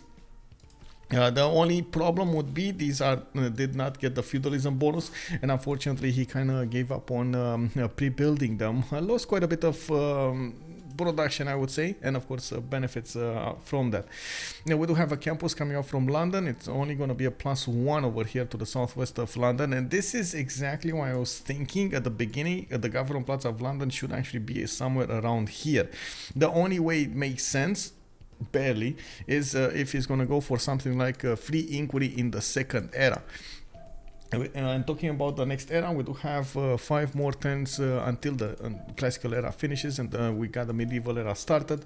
The players are probably trying to figure out the ways to actually get the golden ages, and we do see there are a lot more era score points immediately discovered on SPA than we do have on DShark. Pipo, 38 out of 38. He does need 49 to actually get that golden age. He did get a few offensive units to go against Spain here, but did not push at the same time as the Gauls. While the Gaul, I see he's trying to poke a little bit Spain. It does look like Spain, after he did manage to get his general, he's going to be quite fine. Just needs to upgrade a few units and of course get some more defense to stop this from happening. Koco, 36 out of 42. This is a bit worrying, I would say. Worrying is warning is the word I'm looking for. He's not going to get his second golden age, which is going to be quite problematic going into a war, or even seeming for the next era. Probably everybody from the game will get ahead of him. We got Homme Fontaine, 50-60. We do have Ambiorix here with a pen, brush and voice, and I do see 46 out of 51. He can get those 5 points. To get the golden age. I do see multiple theater squares also coming up with a +3 over here. A splendid one is gonna get also Noviodunum with a campus. Where is this? Oh, this is only a +1, a +2 actually. Never mind, it's fine. Wait, how is this a +2? Okay, never mind. No, it's fine. Okay, so we do have Nalanda, also +1 over here, but it's pillaged. Actually, next to the city center. Never mind, he's going to need to get that going. We do have Montezuma coming up with a pen, brush and voice, 43 out of 52. Needs 9 more points to get there, and Montezuma with the cities, he's also trying as hard as possible to get to galleys rather than anything else. And of course he did manage to get a few classical units out. We do see him unfortunately having a bit too little time to get there, trying to put down a campus from his capital. I really like how he actually used his Gavronplatz to give more adjacency towards his other campuses, to the other districts, and of course trying to get as many stats from as little production points as possible. On the other side, we do have Matharz going way crazy over that threshold with 60 out of 53, 2, 4, 6, 7, 8 cities, multiple campuses coming off from him, and did manage to get 55 science with 75 culture, getting that economy for his team with 70 gold and 167 production. Is the most production in the game. Actually, that is so much more production than the goals. You can actually see, wait, whoa, all of SPA has more production. All members of SPA have more production than Gaul. How is that possible? Is that such a bad spawn? I guess the 2 builders investment from the beginning hurt him a lot there. Anyway, we do have Matharz, Poolp, 53 out of 54, 1 point away from getting it. Looks like getting more galleys out from multiple cities, and I do see 1, 2, 3, 4, 5 of them are gonna get out there. She's gonna start to get a navy out of 4 turns away from getting cartography, 1 turn away from getting mercenaries. Probably did discover monarchy and does still need that 1 point to go over the threshold. Apeul on 51 out of 52 is 1 point out from the threshold. Spain is getting a few more horses, did build a line of defense to stop Gaul from pushing in, and did manage to get the religion. Zen meditation with defender of the faith is gonna be a lot more defensive over here than offensive. Looks like Monsieur CC is 75 points out of 62. We do have Russia over here getting that golden age, clearly getting the golden age. Multiple settlers going towards the west side and got catapults to attack Granada. Definitely a lot more production than he needed to actually take out that city center, but now he actually is close to taking it over. Putting a bit more pressure from the north on Maya. It's going to be good, forcing Maya over here to get some defensive units over there and not just freeze him, try to get the best yields in the game kind of style for Pipo. And that actually brings us to a little bit of a waiting room here. We got 2 more turns until we're gonna figure out exactly if the players will get their golden ages. Homme Fontaine did manage to get 1 point away. BaNiPouZ is still 8 points out. Pipo is 2 points away, and Koco very far away on the bottom of that threshold. 39 out of 42. 14 points out might be a bit too much to get. Good evening to those there. Hello there, sir. Hello. Also, guten Abend, salty capybara. How are you doing, ma'am? Good evening. Apeul playing? Yes, Apeul is playing. Go SPA. But anyway, on the other side, we do have the sharks in the water trying to figure out if they can snatch some of the SPA members. It does seem like Pipo over there is going strong with the stats over here. We're gonna need to see how he converts those stats into actual bonuses, because you can see Spain is doing that defense. He then managed to get those 5 cities out. We'll need to see a few more cities settle here, probably to the northwest. Has Pantanal to go for in the north of Cordoba. And he's gonna try to enlist the help of Monsieur Sisi over here to help him push into Maya's land at some point. Novak also. Whoa, talking about corruption over here. Apeul is corrupted. Oh, come on, he's not corrupted. Come on, what are you talking about, bro? He's fine.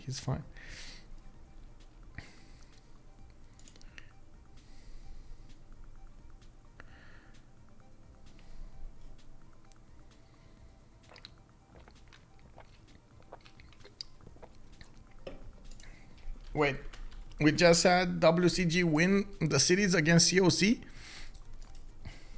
Is that what happened? I see them talking, GGing, and so on. Oh, COC won. Okay. Wait. Oh, I see. This is confusing actually. It says WCG CC 1051 both remember. Okay, I see how it is. So COC won. Okay.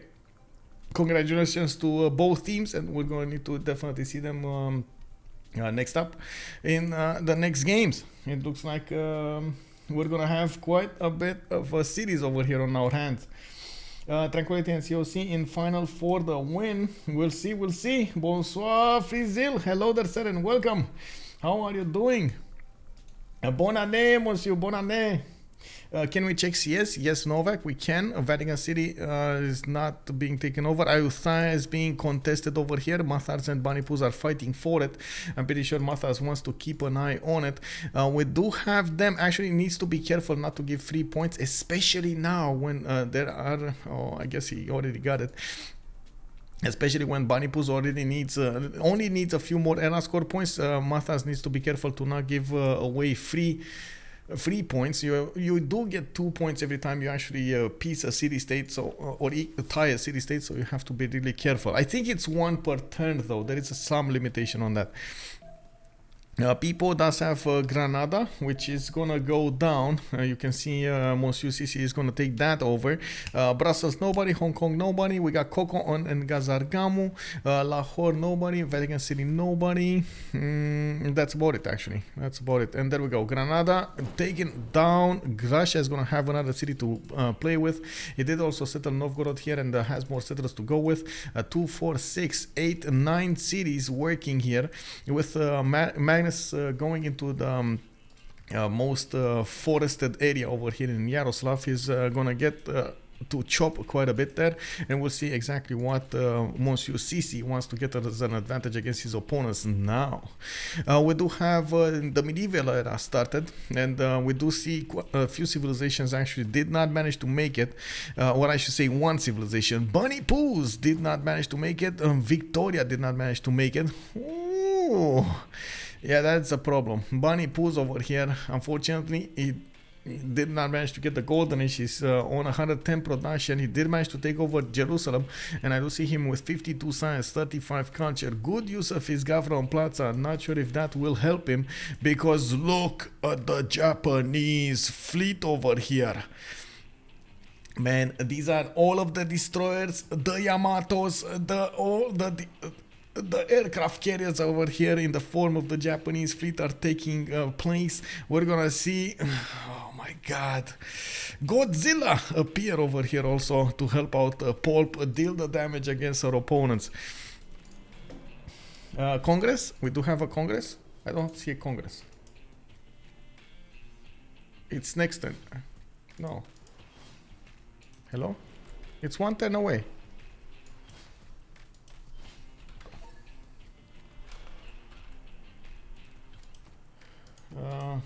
I vote B. A. Slot order. Yeah. Hola, Picas. Hello there, sir. Good evening. Also, so the last game that just finished was cast by Trina and Lena. Unless someone is streamed, I don't know. Do you come to Paris on March? That's a good question. I actually need to find the funds to come, but I am doing my best to get there. Also, I'm looking forward to see exactly what will happen, like what date and so on and so forth will be chosen. Because from what I've seen, it's not set in stone yet, and we don't have, and we do need to get everybody to check it.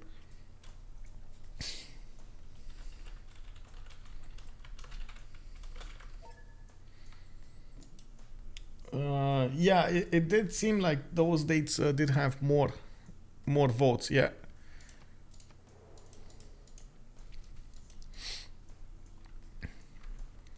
Okay, give me a second over here so I can finish, like do the things.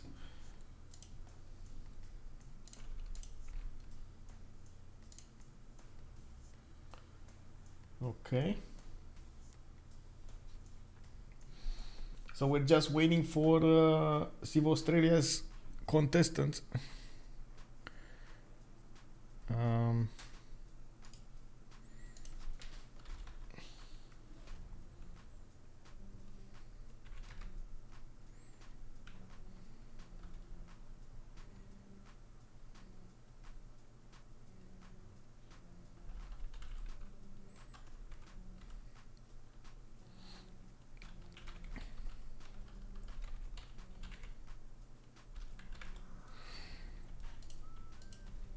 Just adding the channels.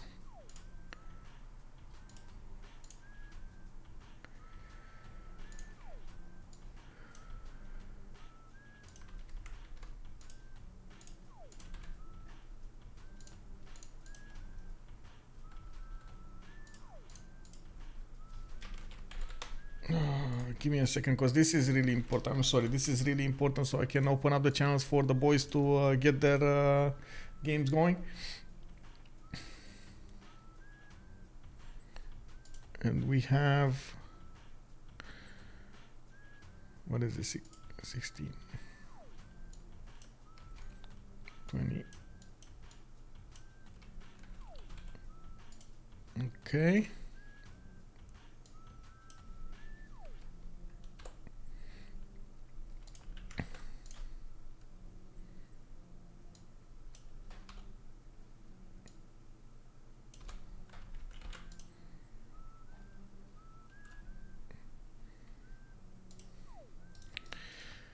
Okay, that's one game. Need to get two more. So we do have a big fleet coming up from Japan. I do want to see what happened here. Migration treaty did pass. 20% faster population growth on ambiotics. Border control treaty. Pawn maker is gonna not grow via culture. That's a bit of a hit, but I do believe he has the goal to do it. DJ Cool, good evening, sir. And yeah, I'm going Dark Age as well. Indeed. Unfortunate, it happens, man. Also Salty, you need to learn French indeed. Also chosen player Peter did get the 2 Diplo points over there. Thank you so much for the follow, CEO Pokubo. Thank you so much. We do have a Japanese fleet also managing to move out. Cartography is 2 turns for BaNiPouZ to discover, and I do see mercenaries coming up in 1. In the meantime, of course, Japan is going to get an admiral to use, and she probably did activate Rajendra Kola. You can actually see it over here activated. We do have Artemisia Zenghi coming up as admirals for Aztec, while he did manage to get a decent fleet in Jerusalem, and the Tenayuka is going to need to get the gold from his teammates, and they do have the gold. Sorry, I was watching the wrong team. BaNiPouZ, Homme, Fontaine, Koco, and Pipo, they do have more than 1,000 gold in their coffers. It should be more than fine over here after Aztec gets his mercenaries to manage to do this correctly. I'm gonna keep the screen here just 1 minute so I can actually help get everything going over here as the season 7 games for the TWC. I do need to start up WCG with tranquility, set up WCG with tranquility also.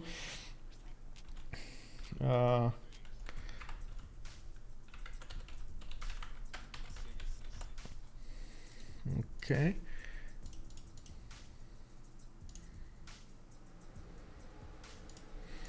Just takes me a little bit. Sorry.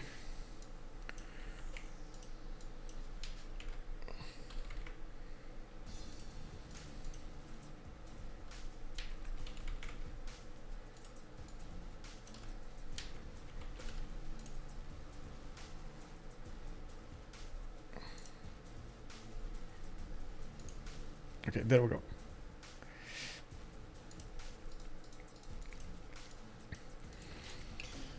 Okay. There we have it, there we have it. Open them up. We just need to see tomorrow what Ulysse will do. And I'm pretty sure there's a lot hanging on that game over there. A lot of them do want to, of course, go forward into the competition. And SAS team, both SAS team and Ulysse players, I'm pretty sure they're quite competitive. Oof, that's going to be quite tough to watch. Can't wait. Adrian, also good evening, sir. To those the real naval battle will start after ice melting. Yes, exactly, right. The ice melting over here to the south of Osaka does have 2 tiles blocking the range towards England. And England, you do see actually getting some settlers to the west side. He wants to settle another continent, and I'm pretty sure he could even settle the white continent towards Smolensk to get extra trade routes. I do see also Spain managing to defend against the Gauls with that line of units, while Gaul did manage to build a Temenaki in the capital city of Aduatuca, getting extra adjacency towards theater squares and some extra science points. Not a lot, extra production, extra science points is still gonna be nice. We do have James of St. George helping out the defense in Samaro Briva, getting 1 action to work, and of course activated for the walls. That's gonna be way too strong to push through, and I'm pretty sure Poolp will need to do a repositioning over here to go against the Aztec directly. Poolp will probably also need to get frigates to help out deal with the units of Aztec. There are a lot of units over here getting promoted into caravels from those galleys, and from what I can see, Japan is still trying to figure out a way to go against the Gauls rather than directly against Aztec. Aztec does also benefit from 4 luxury attack bonuses with a great admiral, and the military alliance is doing quite a bit of damage, and you do see Poolp trying to neuter as much as possible Gaul from entering the war here. Looking at each of their bonuses, we do have Pipo with a pen brush and voice gold reach on Maya, 2, 4, 6 cities, and I do see more observatories coming out from Palenque. He did get the night technology and getting more cities out from Koba. 119 science and 78 culture. It's not actually going way ahead of Apeul. Apeul did manage to get 106 and 75, keeping up with his opponent quite nicely. Koco, Dark Age, unfortunately, he's not going to manage to get that many yields advantages from Free Inquiry or Pen Brush and Voice. We do need to see him getting the points without that. We do have Homme Fontaine, also 65 and 88. Looks like Gaul here is still trying to get some more cities out, try to get more advantages from those cities, and I do see him getting some more of these theater squares for the extra culture. Does seem like at the moment he's not figuring out exactly what to do here against his opponents. He's in a bit of a pickle, can't go coastal, shouldn't go coastal actually because he's Gaul, can't really do the attack runs on Spain.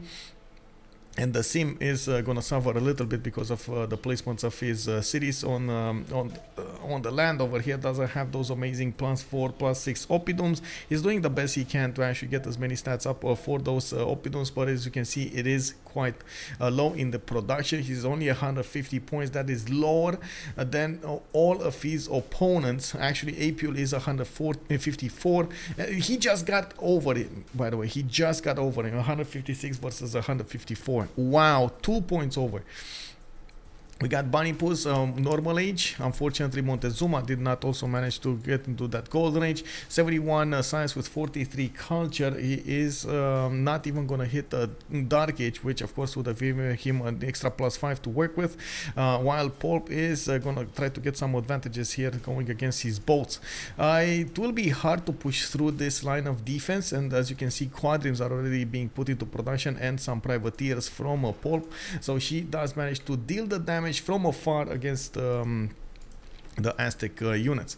Matharz is on 93 science and 107 culture. He is the only one truly free sim over here from Poolp's team. From SPA. We do have him getting more science up and trying to get more settlers going, and I do see him also getting some traders in the water to go again towards Japan. We do have him getting a few galleys also to scout out the land here, and he might try to go for some form of a navy at some moment in time. From what I do see, also Matharz with 106 gold, he can afford to give the gold to his allies if they ever need to, and I do see him going for quite a few theater squares here. And a lot of production, 229 production. He has the most production in the game with amazing internal trade routes, getting some more of these traders with so many of those merchants. He's also on the line to get Marco Polo, grants a free trade unit in the city and increases the capacity. Oh, we got a comment here from a new member, Amethyst 613. Hello there, sir, and welcome. Really enjoying the games on YouTube with Potato. Had to come check out on Twitch. Thank you so much for joining, and I do hope you have a wonderful time with us. Hello, happy New Year. I hope we can maybe see Potato Cocas for the finals. Pretty please. I am yes, I am trying to talk with him. Let's see if he actually has the time. We're gonna need to check that out. Old Triangle, glad to have you here. Yeah, Amethyst, glad to have you here. Welcome. Has Tokugawa been shown to be good yet? Crete 1, this is, I guess, the moment we're gonna see a very good player play Tokugawa and show us the way. This is, you know, a show match for Tokugawa in the Division 1 of the CivFR Squadrons. We do have good defense coming out from Aztec. You see the lines of demarcation lands are getting set over here on the screen, and we do have him, or BaNiPouZ, by the way, trying to get as much support bonus as possible there. Hey, hello everybody. Trinda Air shows up over here in the lobby with 143 viewers. Hello there, sir. Thank you so much for the raid. I understand it was an amazing game to see, and congratulations to a change of circumstance for the win. They are going into the finals. Choo choo against Freritos de la Vega. Amazing performance over there with a 2-1 against WCG. Who'd have thought? We're gonna need to also wait and see how the schedule will come over there, and we're gonna see who's actually gonna get into the finals. Also, good evening, Goober Dragon. Good evening, sir. Trinda Air, thank you so much for the raid, sir. And of course, big shout out to Trinda. He has been doing a lot of streaming lately with a lot of very, very good content. Let me actually put it up here. Let's big shout out, Trinda Air. I do hope you guys are treating Trinda Air with as much positivity as possible. There is another finalist from the losers bracket. Yes, we're going to need to see when that will come into fruition over there. We're getting there. You know, a few more weeks. We might have a week pause before the final, so we get to let the lower bracket catch up over there. There's like a week of pause. I wonder if Double Japan will be played. That's a very good question. We do need to see those frigates come out from Japan to actually manage to push through this. We got a few privateers. I think they do have a bit of a problem with the niter. On this side, Matharz is making the niter. I do see Monsieur Sisi is also getting niter. And I'm a bit curious while Poolp is choosing to go for privateers here, but I guess didn't want to spend on something else. She is two-turning those privateers, or even one-turning them, popping out of the cities quite quickly. All of those are going to go to the front line and are going to start tearing apart the Aztec Navy, one ship at a time. We do need to also take a look at the other stats over here. On Poolp, we do have Pen Brush and Voice Golden Age, 96 science, 105 culture versus BaNiPouZ 68 and 41. Also, Poolp does benefit from 31 gold a turn with 183 production. We do have her with multiple cities. Samurai's getting some Eran score points here. I don't think she's actually going to get Engazargamo, but it's a good defense unit there.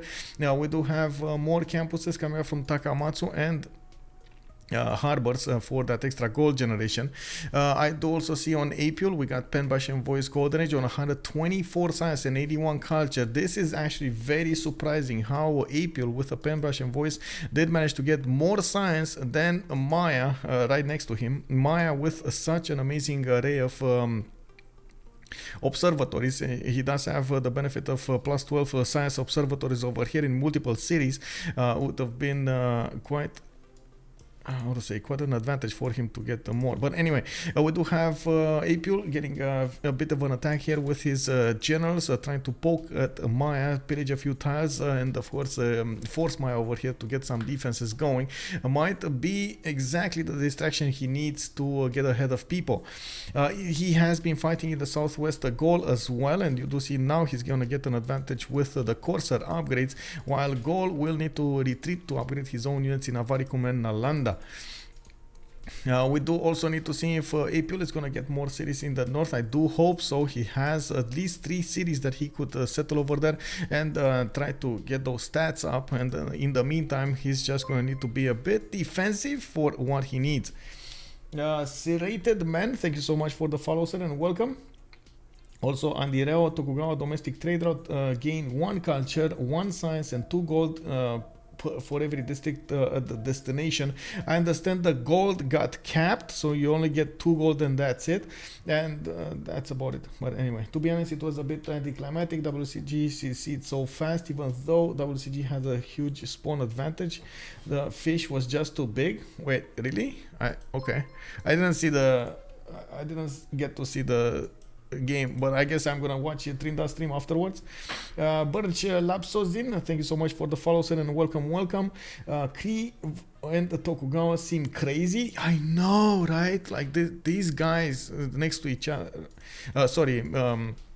Poolp and Matharz next to each other will be amazing. Of course, Cree will get somebody to trade with in the south. He can keep on trading internally. This was 7 bonus or 6 bonus internal trade route Cree with 1, 2, 3, 4, 5, 6. Yeah, 6 bonus internal trade route Cree.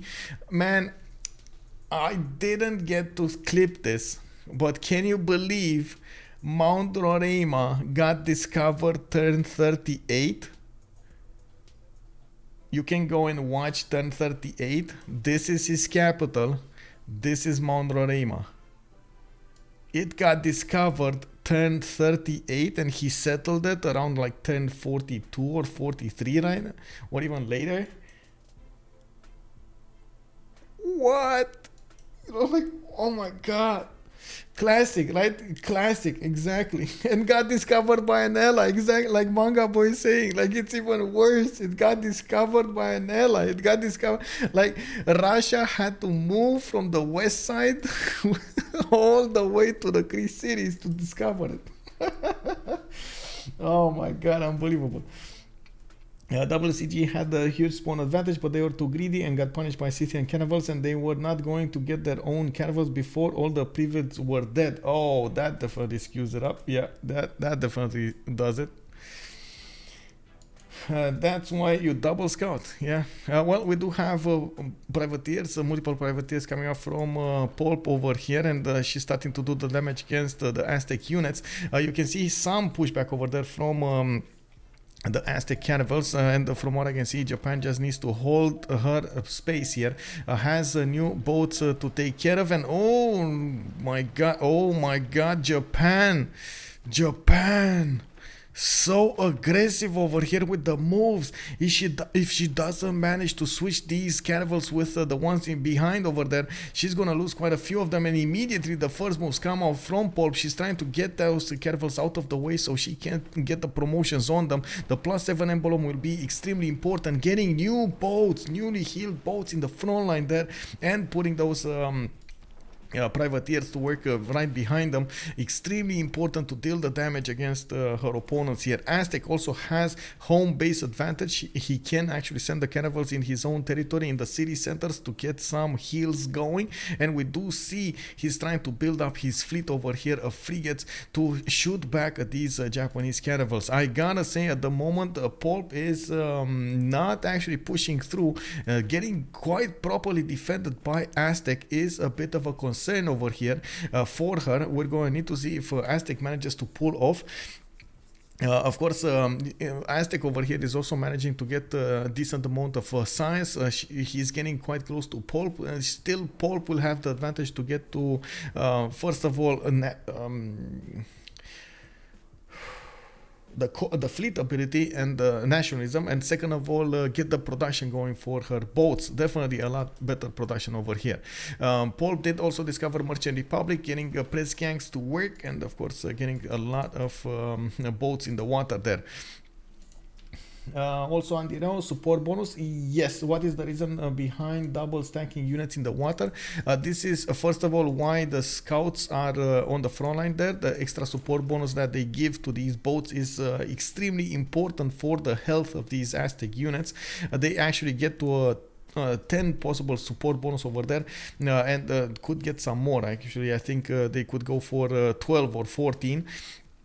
It is extremely important to get all of these units to help you out. Yes, some players do call them out as being a bit too cheeky, a bit too much. But you know, I mean, if that's the mechanic, that's the mechanic. Also, Dexter, good evening, sir. The good old How Long Bay. Exactly. That syndrome, man, never dies, man.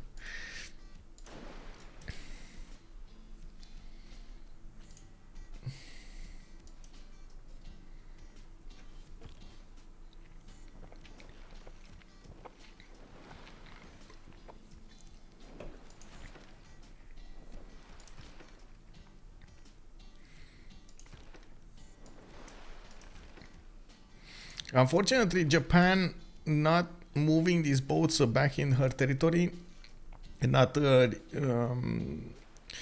replacing them with new galleys turned into full strength caravels is gonna be a disadvantage for the long term. Unfortunately, these caravels will not get popped the heals off, while Aztec will get to heal his units into his own land. You can see he's actually sending these caravels back and replacing them with new ones. This is going to be quite an advantage. Poolp is building up a new fleet in Nagoya, Shizuoka, and Tokyo, and I'm pretty sure she's going to try to get the frigates out as soon as she gets that technology and gets the goal to upgrade them.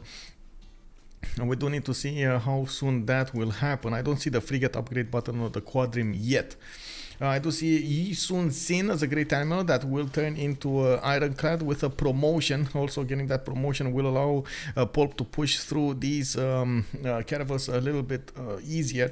And we do have new privateers coming up over here on the front line. The privateers do deal significant damage, especially against the caravels without the first promotion. I'm also sure that Poolp is trying to use the last move, so she manages to breach the defenses of her opponents without that much repercussion. Or retaliation, I would actually have to say. Now, we do have also Monsieur CC getting a second monumentality gold range with 82 science and 170 culture, 218 faith a turn, and from what I can see at the moment, is not doing that much tourism, but it's just gonna ramp more. For the next part, we do have him on 74 tourism a turn, and I'm pretty sure it's defended by the Gauls. The Gauls are 26. Oh wait, it's Pipo actually with 31 domestics over here, getting that defense going. Pipo on 98 culture return, 146 science, still not making the same amount of science as Apeul. Apeul just a little bit higher than his opponent. Apeul over here getting very good moves to defend against Maya, even poking at Maya a little bit. We do have him needing to realize that he's going to need to there we go, reposition a few units to defend against that one knight, and he did exactly that while we were watching. He's also getting a few more settlers out from Barcelona, Madrid. I do see A Coruña is over here as well. 3 more cities are going to be quite nice for him to develop his land in, and it's going to put him probably much higher than Maya when it comes to the next part of the game. In the sea warfare here, Aztec is starting to need to reposition some more of these caravels, while yes, Poolp is moving those on the back line, so she gets them in the cities and in her own waters to get the heels off.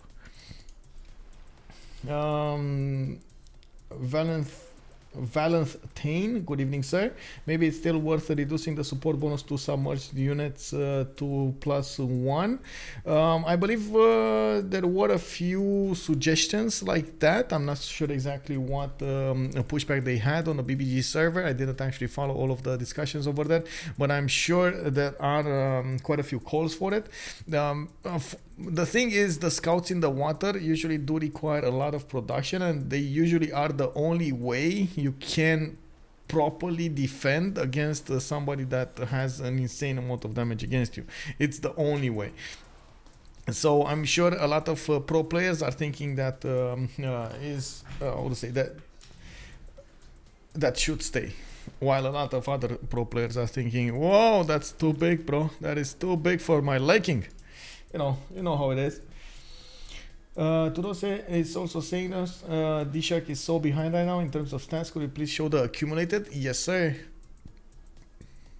We do have Pipo over here getting the most science out of the game, not surprisingly. He also has a decent amount of culture. And to see on the other side, Matharz is the one with the most science with the most culture. It's Monsieur CC with 2800. Not bad. But now slowly it looks like Poolp is managing to break the lines of defense of Aztec with so many of those privateers dealing the damage. She does manage to shoot with 3 of them onto one unit, and if she is fast enough to attack into these units, she can definitely take over tiles here. Japan has an ironclad. Yes, that was Isun Sin. Attack! No! Man, I don't get it. Attack, maybe? From here? Move here? Attack? No? Yeah, and there we go. She's starting to force Aztec back. And this is going to allow those privateers to also move forward. We do need to see if, there we go, she does some more moves. Another caravel has fallen. And there is very little chance of Aztec counter-attacking. Even if he does have the extra attack for the luxury bonus, it unfortunately stops him from... how to say, he doesn't have enough damage to totally take out his opponent here. We do need to see the newly built fleet, upgraded fleet from Poolp also arrive on the front line. If he does manage to break the lines of defense of Aztec, you can imagine that is going to be extremely hurting on DShark here. And we do have frigates coming out to play, and I do want to quickly check the damage output from these. They do 66 damage against the caravels of 65, while exactly at this point in time we do have frigates coming out from Aztec. He is gonna manage to deal the damage against the caravels of Japan now from a little bit further away than usual. It is probably gonna take down some of the caravels send them to the bottom of the seas over here, and we're gonna need to check out how many of those are gonna remain alive.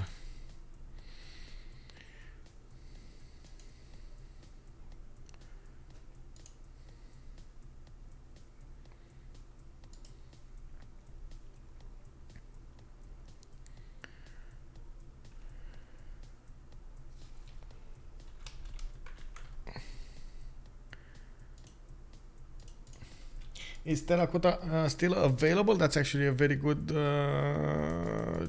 I think it is. I didn't see it being built. I saw Kilvaki Sivani got put down, but I didn't see the notification for terracotta. Even if I actually take down the notifications really quickly, I do usually catch a glimpse of what's being built and what's not. So I do know most of the time what wonders are if I see those. So no, I don't think it is. I do see Mahabodhi Temple got finished in Yaroslav. That actually means Monsieur Sisi does have a decent advantage when it comes to those deploy points. He's on 5 out of 20. He did get the first Congress, and we're going to need to see if he's going to manage to also get Statue of Liberty for another 3 points. We got multiple frigates coming online here from both sides, Aztec and Poolp. Poolp is keeping her ironclad on the front line, so and bringing new cannibals there, while these privateers are just waiting to position themselves in proper places so they can start dealing multiple attacks onto one unit. And there we go, the attacks have started. Another one of these caravels goes down, and I do have to point out these ironclads are extremely tough to deal with just normal caravels, even if they do benefit from all of that extra damage, plus 6 flanking, plus 4 support bonus, plus 4 amenity bonus. It does also seem like BaNiPouZ is trying to get as many boats as possible, but at the moment it does, like, the numbers look definitely to favor Japan at this moment. Like, I gotta point out, the actual number of boats in the water is not the same as the actual number of units in the water, since Aztec did use a lot of those the support units, like horses, like some of these scouts. He's kind of masking his own boats there. So in actual boats, we do have 1, 2, 3, 4, 5, 6, 7, 8, 9, 10, 11, 12, 13, 14, 15, 16, 17. While you can imagine 18, actually, there's another one here, 18. While I'm pretty sure we're gonna have more than 20 boats over here on Japan. You can see how many she's actually pre-building over here, getting the production up from all of these shipyards. That is gonna be very, very important in the next part of the game. She already benefits from 217 production versus BaNiPouZ's 141. The longer the war goes on without Aztec winning any beat or managing to trade properly, the harder it will be for him to get back into the game. And I'm pretty sure we already went over the point of no return. Oh, I just remembered. Oh my god, I just remembered. It was like I was at some point in a stream, I was thinking about the point of no return and so on and so forth, but actually I was thinking of the point of safe return for helicopters and so on, the PSR. Actually, if I remember correctly, there was a Predator movie, Alien versus Predator movie, when they were like moving with a helicopter, and at some point, like at the beginning of the game, the beginning of the movie, they said, "Oh, we're past the PSR," and there was somebody in the helicopter. "Oh, wait, I want to take picture," and everybody was laughing. Oh, that's not actually, like something you want to take a picture of. There's like no landmark over there. It's just a point of safe return. No chance with such a production difference? Probably. Yeah, probably. Okay, shipyard Sendai. We got Okayama. Okay. The Takamatsu over here with campuses. I do see England also managing to get the production here with 212. But since Koco lost his golden age, unfortunately, that actually puts him through a wrench in his development here. Even if he wants to go very wide and try to get the stats out, without the Pembrasian voice ability to get the next tier civics and of course discover the cards and so on and so forth, is gonna have a bit of a problem. He is at least getting the gold so he can fund BaNiPouZ's upgrades. And that's a good thing, but unfortunately when it will come to a direct war between him and Japan will definitely have the upper hand.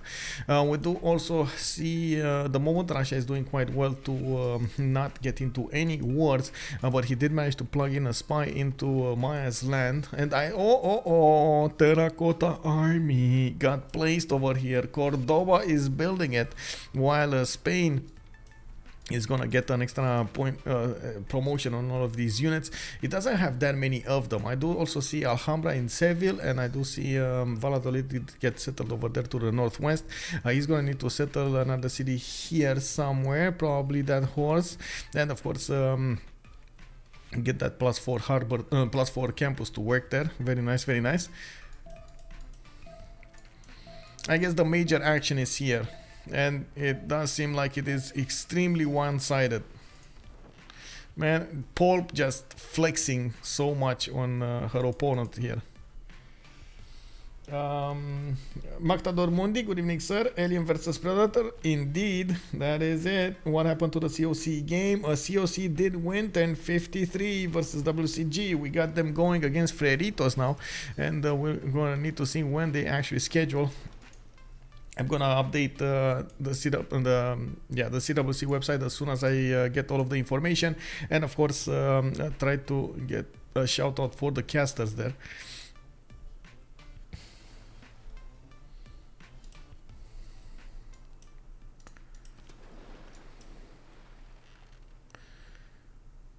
Okay, more privateers. I see finally Aztec did some damage over here, did take out one of the privateers, but I think actually Poolp is at the moment so confident that she's just putting boats in danger anyway. Doesn't care if she, doesn't care if she puts boats in danger. She's so confident that she's gonna win. She just wants to get it over faster rather than later, and there we go. She's dealing so much damage. She's taking out so many units here so fast. Bam! Another one goes down. That's another frigate. We got walls going up in Tenayuca. Azcapotzalco getting more privateers. Tenochtitlan getting a caravel. Tayo getting privateers as well. While Jerusalem getting trying to get the ancient walls. That's gonna be an easy liberation. We do have also Samaro Briva getting under attack here. 3 of those frigates are starting to do the damage against that city center, and slowly that is gonna go down. Very few chances for DShark to come back out of this position. With Terracotta Army coming up in Cordoba in 110, we do have Cavs coming out from Spain. Spain did manage to keep up with the size of Pipo, and we do have him with a decent amount of culture as well. Same production, 297 versus 225. We do need to see if Matharz is gonna go crazy with both stats. We got him on 192 and 160, and I gotta say this is the difference in the seamers. We got on one side Matharz very tall. On the other side, unfortunately, Koco, losing his golden age, didn't get that tall. And Homme Fontaine, which was again possibly one of the seamers of DShark, was being split between being attacked by Spain and now being attacked on the water by Japan. Aztec, as much as he couldn't actually stop the ongoing slaughter here of the Japanese Navy onto his boats, and of course the ultimate siege on Samaro Briva. Monsieur CC is also free seaming away in his territory to the north in the tundra, and now he's going to go for a lot of campuses, getting as many of those as possible throughout his cities. A bit surprising, but I guess he does want to get to computers as soon as he can. He has a possible culture victory and a possible Diplo victory on his hands, and we do see him getting up for a lot of production as well. He actually has the most production in the game, 326 base with also 245 faith that he could turn into production. That is a lot of production, a lot of production. Inside in the membrane. Okay, we got the Tenayuca getting the walls up. Of course, walls are not gonna stop these privateers from pushing through them, and you do see actually that city is gonna go down faster than he expected.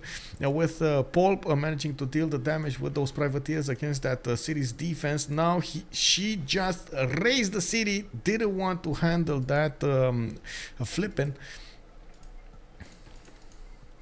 Gobar Dragon also, will he try and hold or raise? You think that's well? It looks like she raised it.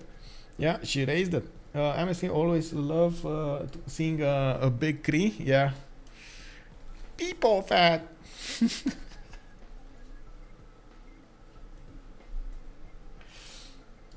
Yeah, definitely, man, definitely. Yeah, we do have also Cree starting to compete when it comes to the great engineers. Did manage to get Isodor of Miletus. I do see Cree getting those trade routes going, and Ipfaldan is going to give him an extra one. Did he manage? Who did manage? First of all, who did manage to get the high? Hypatia? It was Spain. Okay, very nice. Second of all, I don't see yet Newton revealed. I do see. Wow, they actually pushed it to 535 points. Oh, wait a second, it was Isaac Newton over here. It got picked up by Cree. Never mind, never mind, never mind. It got picked up by Cree. There we go. Very good. I think at this point, actually, even if we have a bit of a war in the Great People screen and so on and so forth, the actions on the map, as in, first of all, what Poolp is doing over here, taking out Aztec, and at the same time doing damage and getting the position on possible Gaul attacks.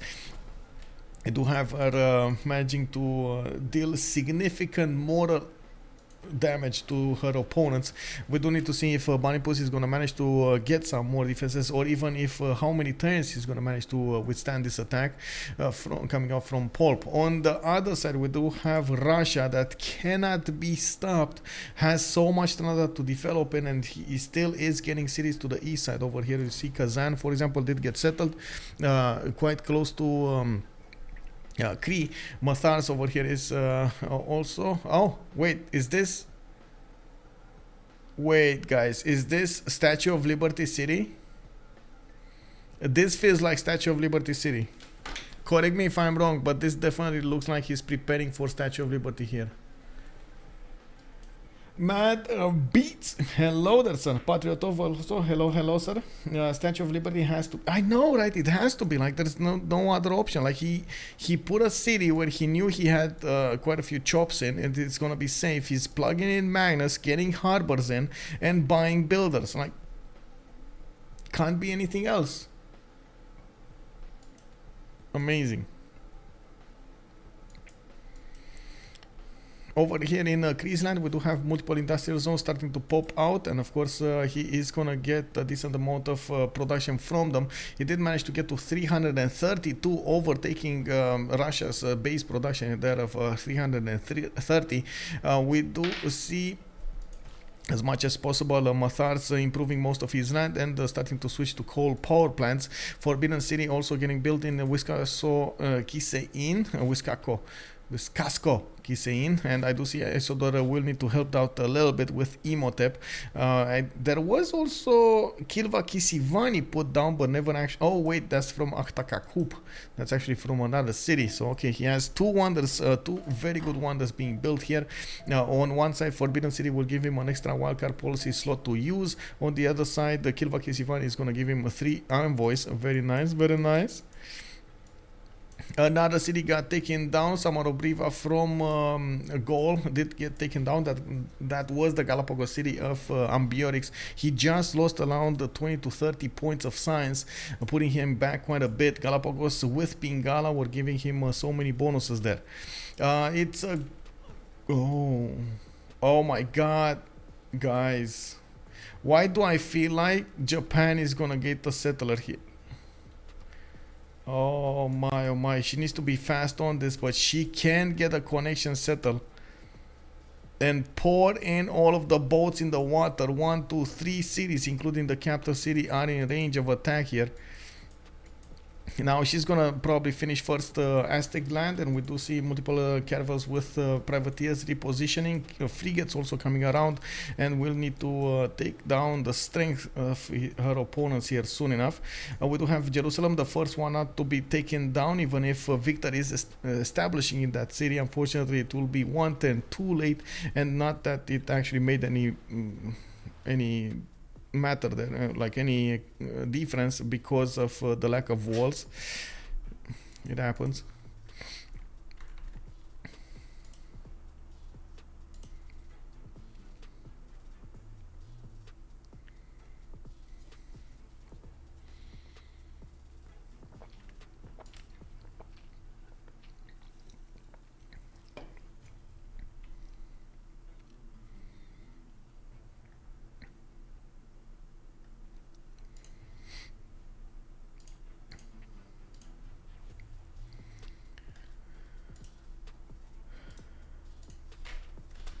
Oh, good evening, Donkey Kong. Hello there, sir.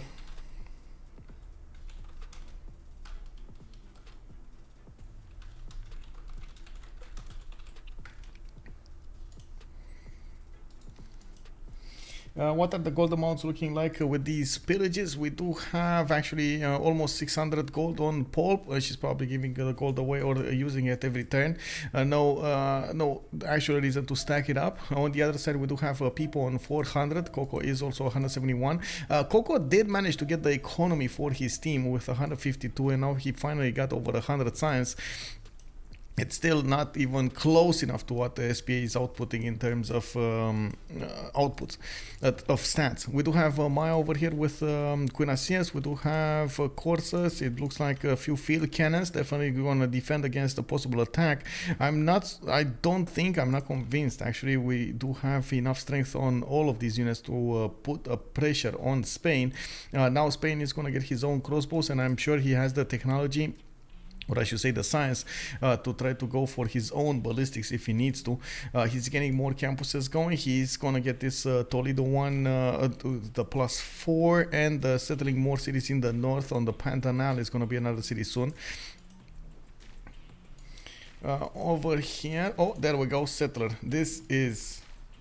We're gonna need to wait to see where this settler is going, but I'm thinking definitely this is the choice. This tile over here is gonna be the choice. The other choice would be to just settle cities over here, which honestly is not gonna give her that many bonuses. Like, it's not that great. Jerusalem needs to be taken over this turn, and by the looks of it, Poolp is delaying that by one turn. She doesn't have movement on these units to actually go through and take it over. She didn't need to promote and or attack with those other units, and unfortunately it does block a melee unit from entering the city center and taking it over. We do have the CivFR Azcapotzalco with trebuchets coming out for the defense. It does seem like BaNiPouZ is doing his very best to stay upright. It's going to be extremely hard for him to do so, especially with so many of these privateers and frigates getting on the front line there to deal the damage against the city's defenses. We do have a safety settler coming about to the east side from Teotihuacan, going to the east towards Ayutthaya to try to get as safe as possible from the front line. He's still going to be in the game. I'm not saying it's going to be taken out, but unfortunately he's not going to affect the game more than just a few points in the session, and that's about it. A few votes in the session, and of course the military alliance. We do have also Russia managing to get about the same size as Pipo with 176 versus 186.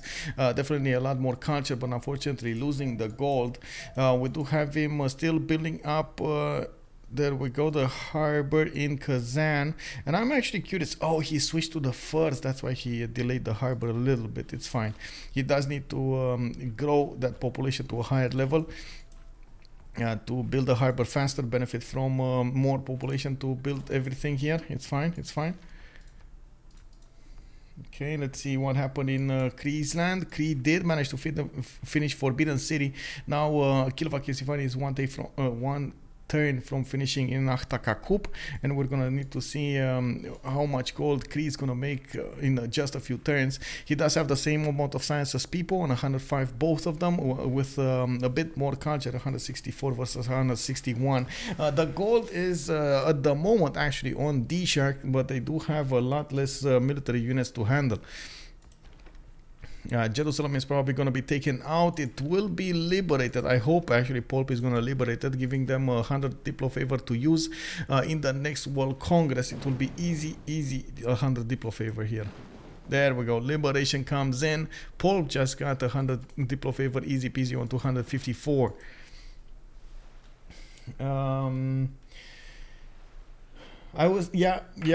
Canal City, let's go. Where is the oh no, settler going south. No. Oh, on that horse. Another settler pops out from Shizuoka. Come on, this must be it. This must be it. Come on. 11 turns to go. Let's go, Poolp. Let's go. Do it. You can do it. The settler can go to take the cotton and the mercury also. You mean this one? Yeah, they can. She can. Actually, I think she can get the honey as well, right? amenities? One, two, three amenities. Does she have? No, that's another. Yeah, that's another continent. Yeah.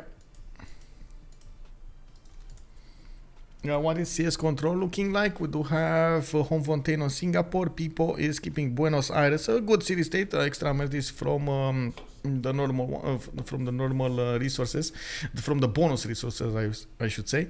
Apeul and on and Gazargamu. Jerusalem on Poolp, she just flipped it.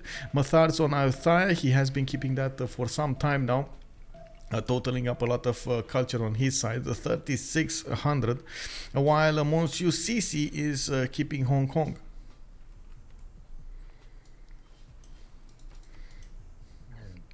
Actually, it's Monsieur Oranssi. I don't know why I keep saying. I'm sorry about that. Really sorry about it. Well, it says SSI, and I guess that's how you pronounce it.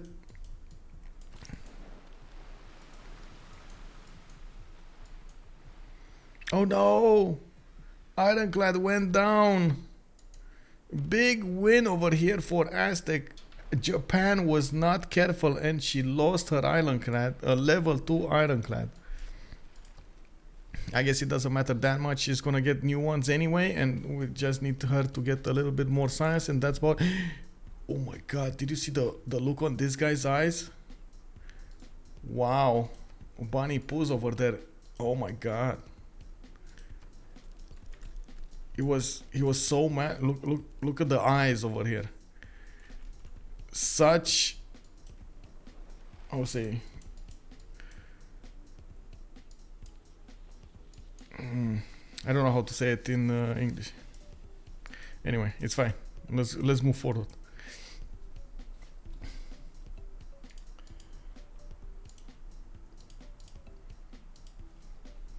Ferocity? No, I was thinking on like is not actually having any ideas in his mind. It's such a blank.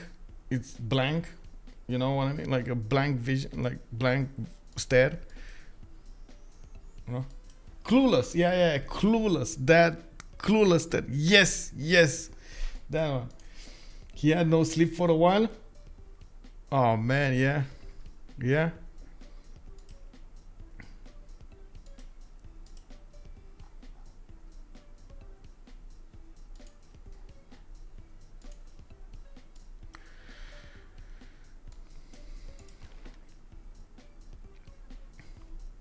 Well, we do still wait for Japan to finish off this attack. I am waiting to see where that... No! Where's the settler? Settler going south. No! And another one here. Oh my god, 3 settlers. 4 settlers, and none of them are going for that finishing move. Oh... I guess it would have been an extremely hard settle to keep anyway. But we're going Dark Age, right? I'm pretty sure we're not gonna see a golden from. Anyway, let's do this, and we're gonna check back later.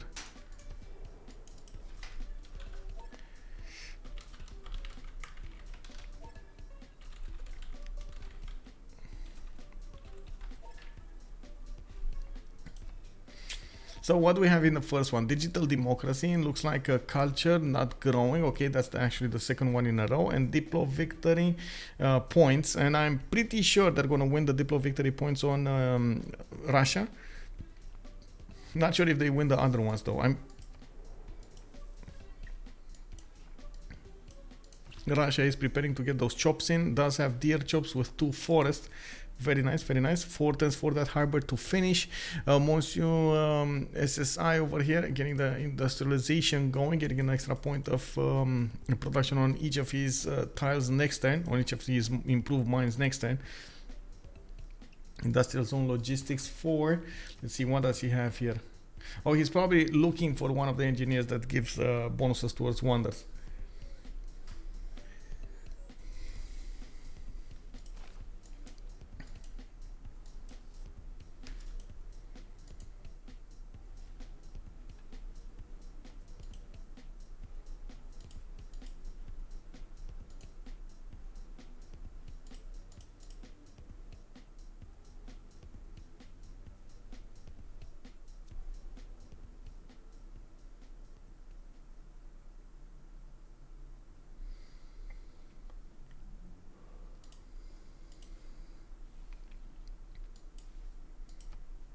Okay, just waiting for the players. A few more seconds here. It looks like only 3 more boats are available to defend here, with another one, a caravel coming out. Aztec does have a caravel inside of it, but that city will go down sooner rather than later. After the walls will go down, the frigates will still make quick work of the city center. Aztec is gonna build a trebuchet, which will deal more damage against the caravels and the frigates, but it will not be enough to push out the Japanese navy. There we go, you can see the damage appearing over here, 56 against 53 of the frigate on the defense. That is still significant, but not enough to push him out. We do have Theocracy getting a wildcard policy slot that is definitely for Russia. Borders not growing on Matharz again. They want this one. And once you see with Peter did manage to get 2 more Diplo points. He is on 8 out of 20. Could go for a possible 12 out of 20 with a Statue of Liberty setup that he has over here in Kazan, and of course trying to get Potala Palace. He does have the mountains to go for the Potala Palace, and the moment I do see him getting more protection throughout these cities, he is also getting a little bit of an army here. Actually, I'm a bit surprised we don't see some Cossacks coming up from his southwest. Now, probably the gold is the biggest problem over here, while Koco did manage to get now a heroic age with Reform the Coinage Monumentality and his Sun Dracones. He does have 345 gold a turn, and we do see him about the same time as Poolp. Poolp is in a Dark Age now. Matharz is Dark Age. Apeul reformed the coinage on Philip II, while we do have reformed the coinage also on the Russian Empire. Since we don't have that many trade routes from the Russian Empire, he's not really getting that many bonuses, but he is going to explode when it comes to his science generation. Pipo is also in the Dark Age with a Lady 6 Sky, right next to Apeul's 177 Science and 77 Empire, 77 Cultured Empire. We do see Apeul trying to get more culture up from these districts, and finally he did manage to settle multiple cities to the north and the west side, getting pyramids in 3 turns from Cordoba, trying to get an advantage there with a free builder and the bonuses that he's going to get on all of his builders from then on. We do not have a standing army to punish him for not actually having that big of an army here. We do have a few units from Maya on the eastern side of Barcelona, and the cuirassiers are not strong enough to push through the Cav defenses, especially with Defender of the Faith. Apeul did bunker down as much as possible, and will let probably Maya stay alive for a little while longer. Not that he had that many choices, he didn't want to derail himself, and of course I do believe Russia is the win condition in this scenario. We are still waiting for Poolp to manage to do the full damage against the Aztec Empire, while we do have new caravels showing up on the front line. Of course, BaNiPouZ will try to use the trebuchets to defend himself. These privateers are starting to do the damage against the coast, against the coastal improved tiles, and we do see Poolp fleeting up most of her units here. We do need to see how fast she's going to manage to actually take over cities. She can only shoot from 1 tile on the city of Tenochtitlan. This is from the Mercury tile. She doesn't have she doesn't have flat terrain to the south. Also, but she can go against Teayo. Unfortunately, that city center can only be attacked from 2 tiles, and slowly she's going to start to do the damage against it.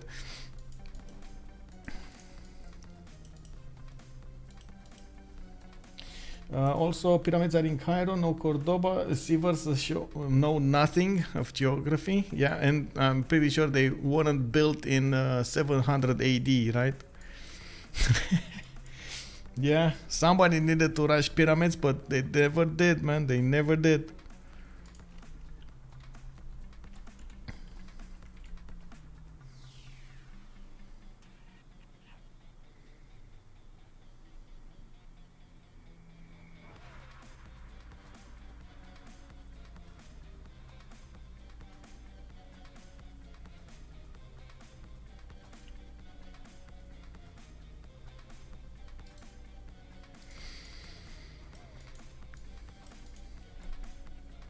Does Poolp have vision on the possible canal? Yes, yes. Well, I guess she doesn't. Actually, let me check.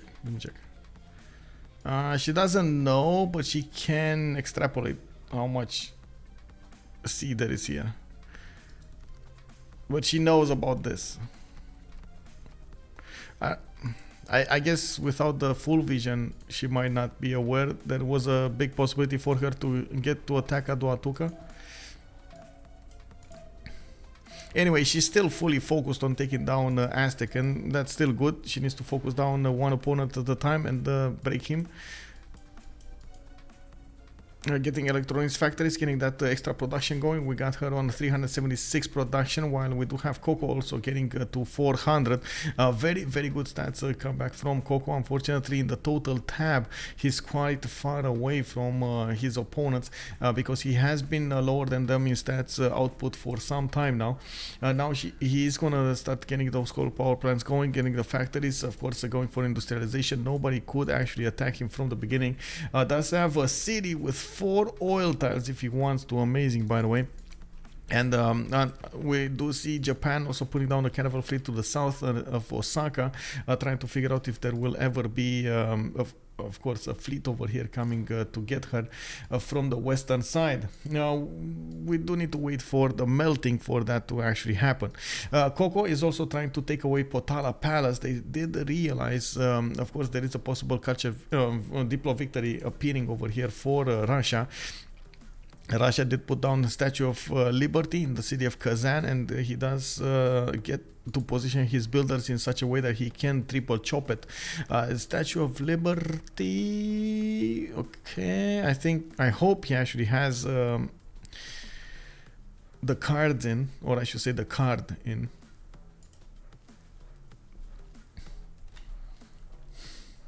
What about Arsenal? I don't think Arsenal is gonna get built this time around. But I guess if somebody will build it, it should be England, so he gets an advantage here. He could actually build it in Bristol. He could go for it. Yeah, could go for it. Martin Noose, thank you so much for the follow, sir, and welcome. I do want to see the chops. The chops. The chops. Come on, show us the chops, guys.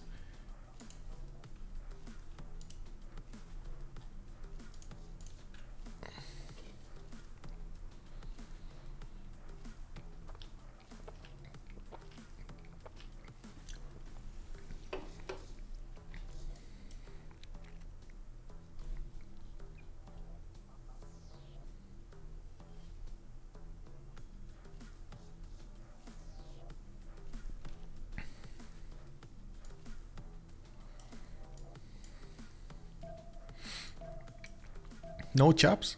Hello? Russia? Click buttons? Why is he not clicking buttons?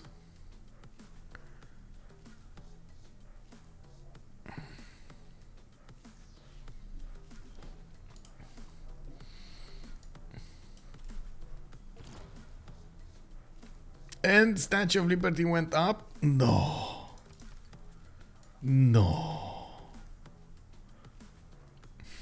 Probably lost I'll say a card or something. Anyway, factories. I don't wanna, come on. Oh, Filippo, hello, welcome, Filippo. I'm so glad to see you. How are you doing, my friend? Okay, Filippo Brunelleschi appearing here in Kazan. That I guess that's worth it. We do have Aztec about to be taken down. Looks like Poolp is gonna wait to deal the damage with the frigates and these privateer fleets. She's still working on Tenochtitlan bonuses, and I do see Teo did manage to get the walls up. It is gonna be extremely hard, and we're probably gonna see Poolp attack into these cities only when she manages to get to battleships, because otherwise it's gonna be a bit too tough to push through. We do have more builders for her to improve here. Unfortunately, Yokohama did not get settled on that cotton tile or the mercury, so she gets 3 extra amenities. She is starting her coal power plants, and of course getting more of these electronics factories. She's gonna get the culture alongside that production, while she's going to need to ramp up her science acquirement as well. She has been fighting for some time, put a lot of production into those tiles into those districts, into those units, and not actually in her districts. Now looking at also, okay, there we go, we got the chops in, 18 turns for Statue of Liberty to finish, while I do think I did see Potala somewhere. Okay, there we go, it's in Yaroslav. Now unfortunately that is not gonna finish. 13 turns to go. I'm pretty sure England was building it much faster on 5 turns to go in London. So that's gonna give a little bit of a breathing room over here for Koco to deal with this. He is actually getting units really close to Japan. I was thinking at some point they're gonna touch border. They're extremely close, extremely close. It's you see the river is actually separating them, separating those borders. I'm pretty sure that's not gonna stay true for the remainder of the game. Zelfer, card swap next turn. Yeah, looks like. Also, good evening, sir. Okay, let's go.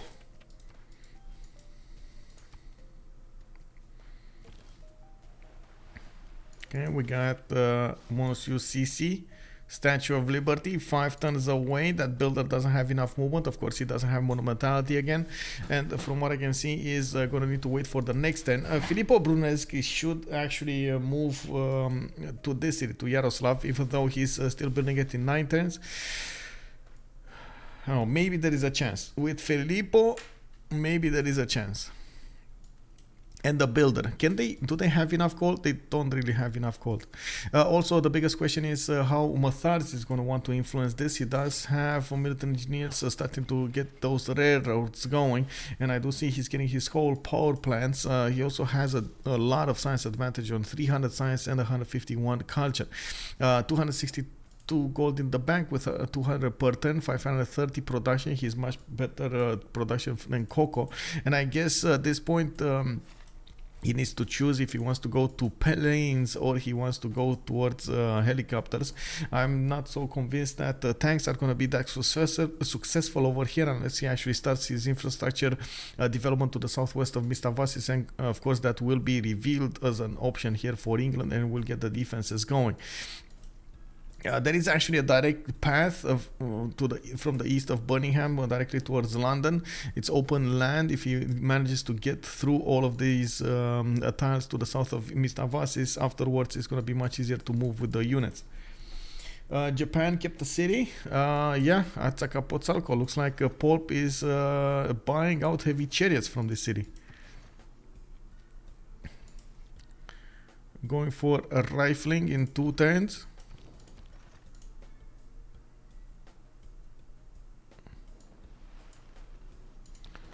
Armada up.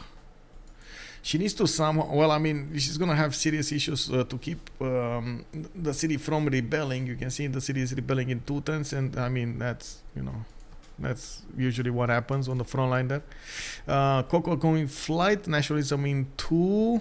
We do have Matharz going military science on the bottom 3, but that actually puts him relatively close to combustion, on the same road to combustion. Natural history also coming up in 2. Looking at what's going on here.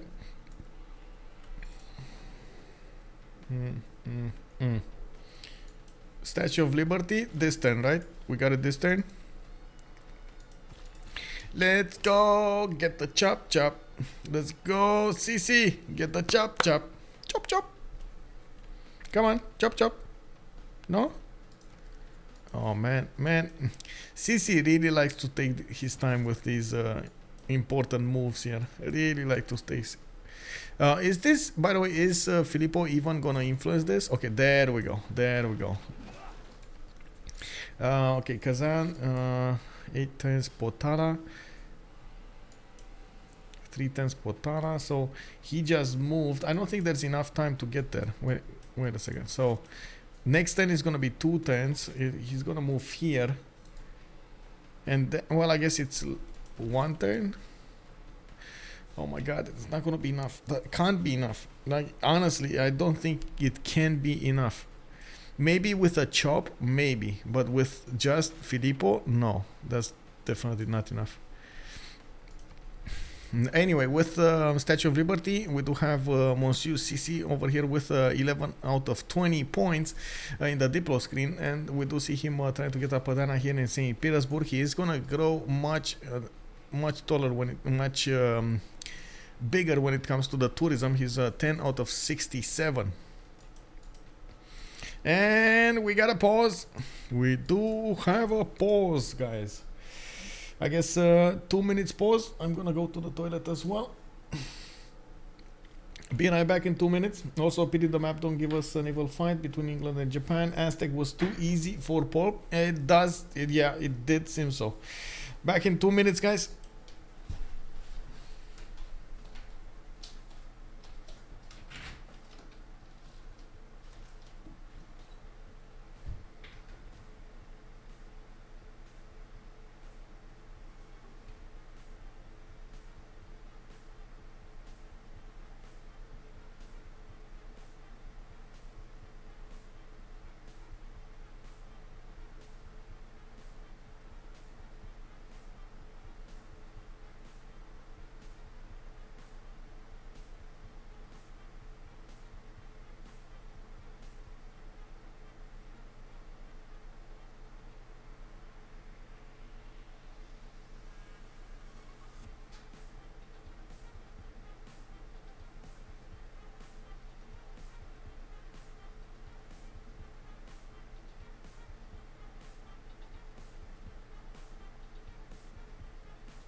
Okay, so we're back in action here. I guess we're going to need to see when the game will be paused.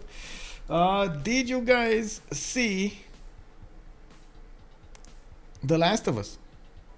It came out yesterday in the United States, and I believe in Europe it came out today in the morning. So did you guys see it?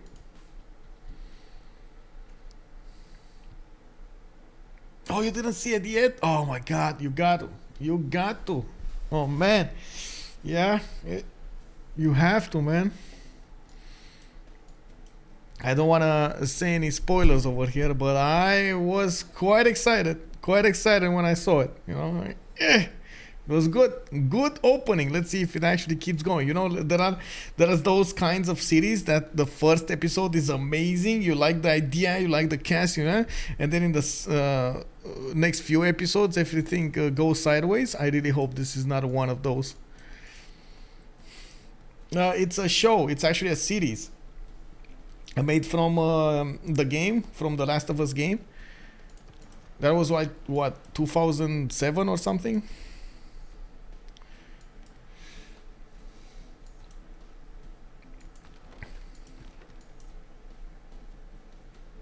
Yeah, at least one good season. I know, right? Not one good season.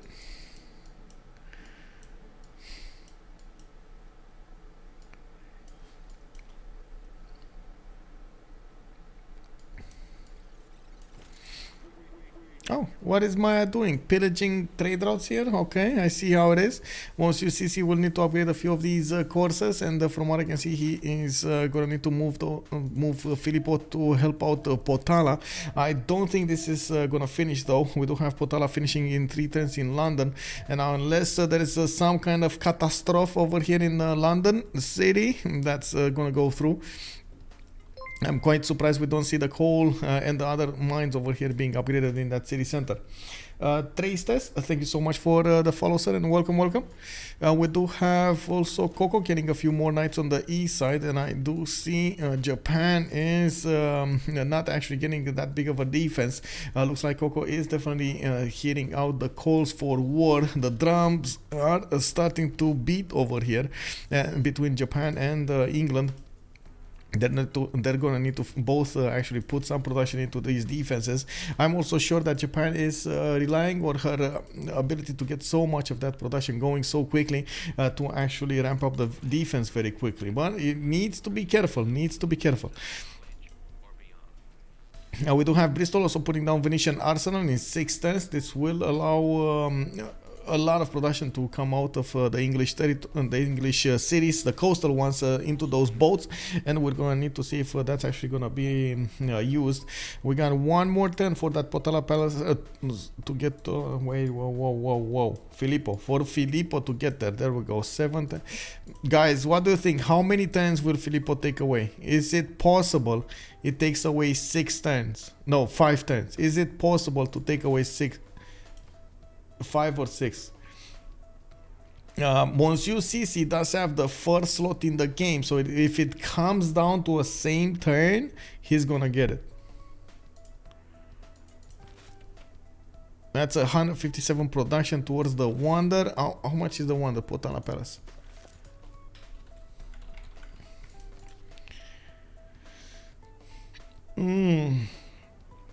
That's a 1060, so 530 and 150. No, that I don't think that's gonna be enough.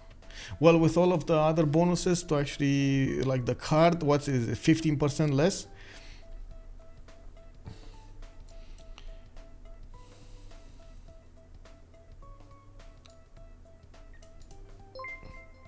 Hey, Jay on Twitch, thank you so much for the tier 1 sub, much appreciated, sir. Oh my god, 25 months. Thank you so much, sir. Thank you so much for your support. We do have also Russia getting that tourism. This is one of the things that I didn't get to check before we went into the pause. He still has 132 tourism per turn with 258 culture. It doesn't seem that big, but when he's going to start discovering those, of course, recruiting these musicians, it's going to go quickly higher. We do have him with a lot of faith possible for him, 366, so he can definitely go and spend that on rock pants and go in Zaragoza. Tristes, thank you so much for the prime. Thank you, sir, putting me closer to that goal over there. Thank you, sir. We do have Zeus coming out from Moscow for those extra amenities. There we go. I want to see this. Is it possible to get 5? No, it's not. Okay, that's the answer. I was thinking it's not, but you know, might as well just do some drama over here.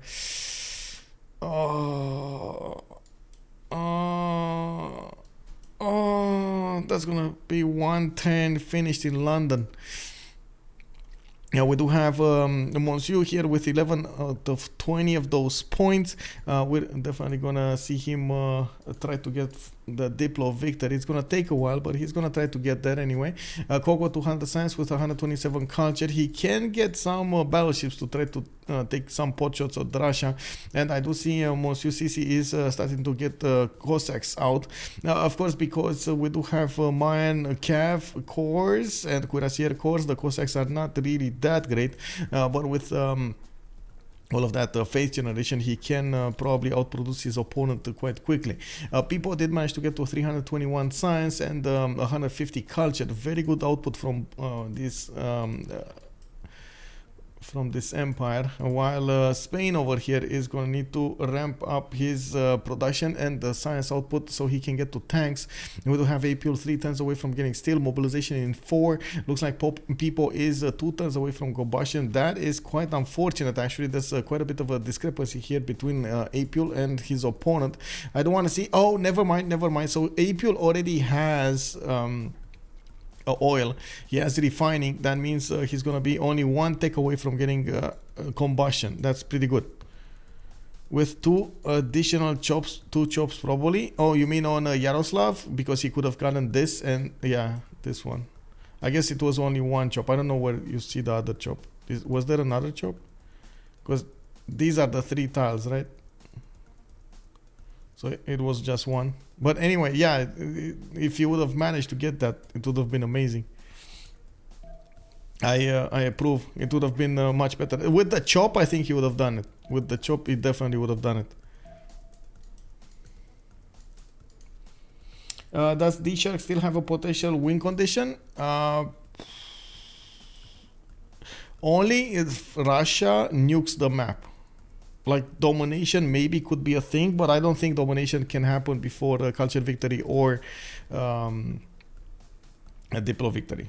So he needs to stop Russia from getting the culture victory with nukes probably and battleships, and that's about it.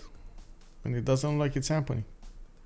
We don't have that many pre-builds coming up from Maya. He is starting to put down his encampments, getting the military economies in them. Now we do have a few tank pre-builds, a few of these heavy chariot corps, and yes, they do have the gold per turn to actually upkeep all of that army and upgrade it. From what I can see, he's also getting a few military engineers to build up the infrastructure, but at the moment it is not finished towards anybody. These Cossack corps are starting to figure out where the Mayan units are going, and of course trying to defend the traders. SW from it. Science win?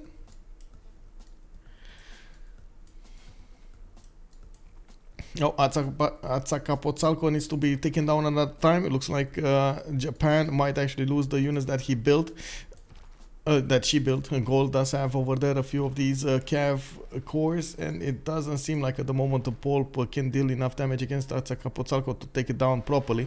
That is 300. Oh my god, that was still Wall City. Okay, that's unfortunate. So this attack kind of looks over until she manages to get battleships. The battleships will probably be what she's going to need to use against her opponent here.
Okay, more observation balloons coming up from me. Well, observation balloons actually gives us an idea what Matharz is looking at.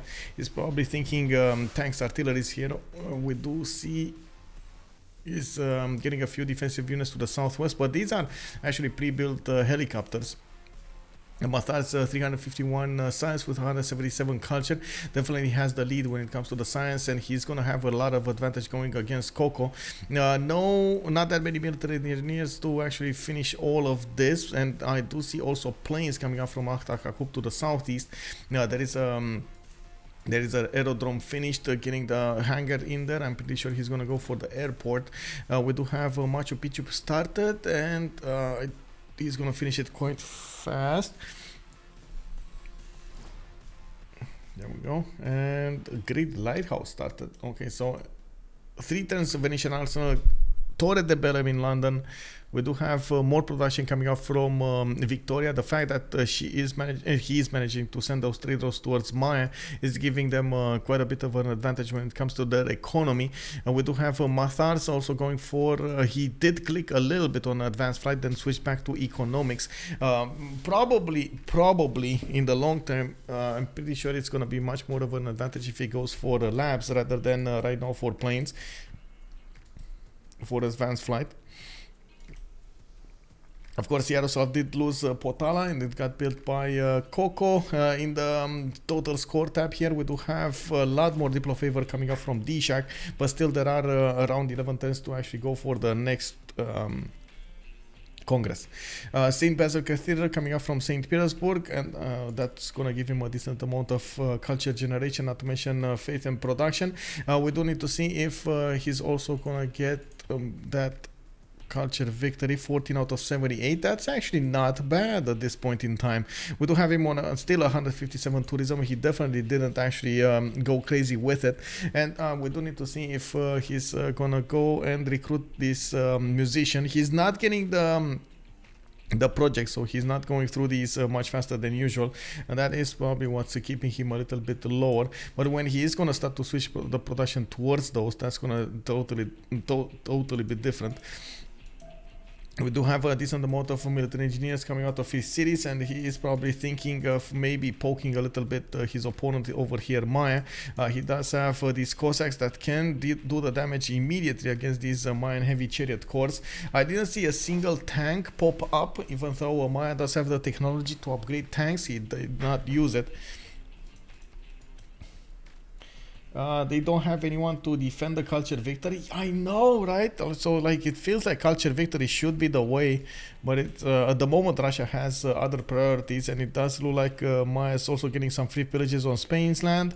We do have artilleries coming up from A Coruña, more of these military academies, and on this side, England is realizing that he's going to need to defend against Japan. Japan actually has quite a few issues on the west and needs a lot more population to keep her cities from rebelling. I do like that Cree is also getting all of these military engineers to build up the railroad towards the cities of Japan. That will allow them to get a lot more gold going. Apeul with 118 gold. We got Matharz on 266, while Poolp is barely on -2. She's only working internals over here, domestics. A lot of traders going towards her capital, while she is trying to put down commercials from Takamatsu and Hamamatsu. Getting more harbors out in the water from Yokohama. From what I can see, we'll need to build seaports as well for the extra gold.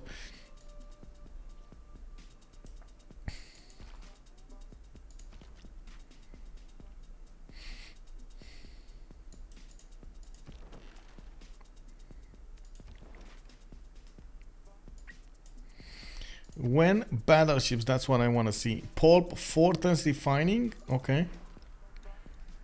Do we have...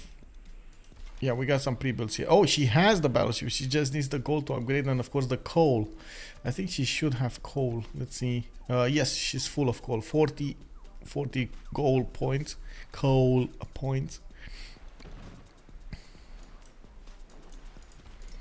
Why is she not... Wait, who is Jerusalem City? Monsieur. Oh, no! Poolp. No. She doesn't have where to upgrade because Jerusalem. Oh, rip. Rip. And she never got a city in the front line, so she can easily upgrade there. She's still probably going to need to take Potzalco, which will flip really quickly. Gaul is over there with a few of these calves. The steel walls will definitely be a problem.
Oh well.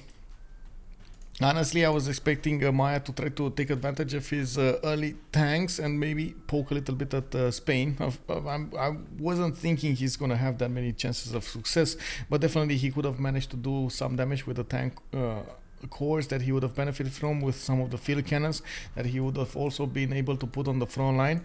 Now Pipo is trying to get some, I guess, defensive units towards the north, especially when Russia is putting more units there in towards him.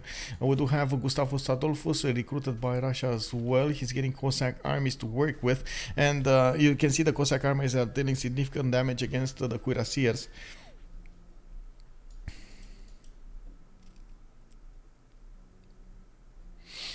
Finally, Wolfgang Amadeus Mozart did get recruited. I believe he actually put the first work in one of Monsieur's cities, and we do have him to 173 tourism. At the moment, we still have a long way to go until he's gonna hit that more than 1,000 mark, so he can start to acquire a decent amount of tourists per turn. Looking at also Cree, we do have broadcast centers coming off from him, more of these campus research grants. We're talking about Albert Einstein being the next one, and it looks like also Russia is trying to get there. We're looking at this, we also have more of these campuses being put down, and oh my god, these are a lot of projects. 2, 4, 5 projects, 6, 7 projects coming out from Cree. He has a lot of production to work with, 619 production being put on all of those projects, and I don't know why they're doing it. Yeah, they're doing it at the same time. Why is Russia keep doing it? Did they not talk about it? Yeah, they did not talk about this. I'm actually quite curious if Cree is gonna manage to overtake it or not. Russia in the meantime does have 2,300 faith in the bank. He might actually just buy Albert Einstein if he gets close to the points, and yeah, he should be able to buy it right now. He's 90 points difference between taking it. He should have enough faith to buy it. Cree's the next one up with 622 points and 840. And we do have more tourists getting acquired, 16 out of 81, but so is the defense getting a bit stronger, with people pushing that to 80.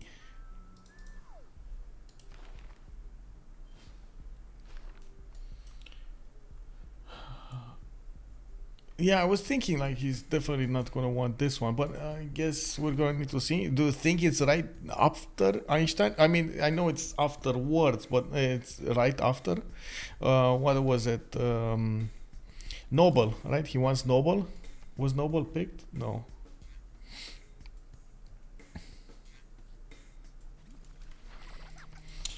That's true, Hitbox. That's true.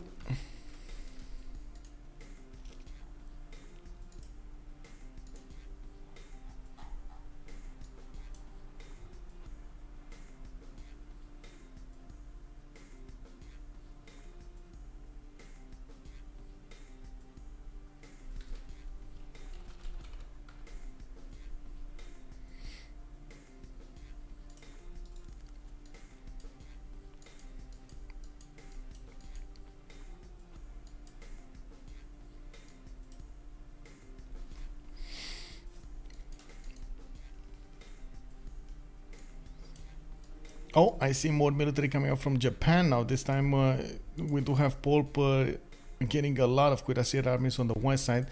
She is also 2 turns away from combustion, while Koco will need to go for metal casting. I do see planes coming up from England, but these are not enough planes to actually put on every tile, and it's going to take a while until he actually gets advanced fighters to work with. Only biplanes is not going to help out that much. We do need to see if Poolp is going to manage to get enough army to go against her opponent over there, and with one turning cuirassiers from most of her cities on the east side, that's going to be quite good production to go against her opponent like that. Koco putting that production to work into wonders and getting a few knights out. This is a bit unfortunate. Wait, is this? Hello? Wow. Okay, that's some memory leak right there.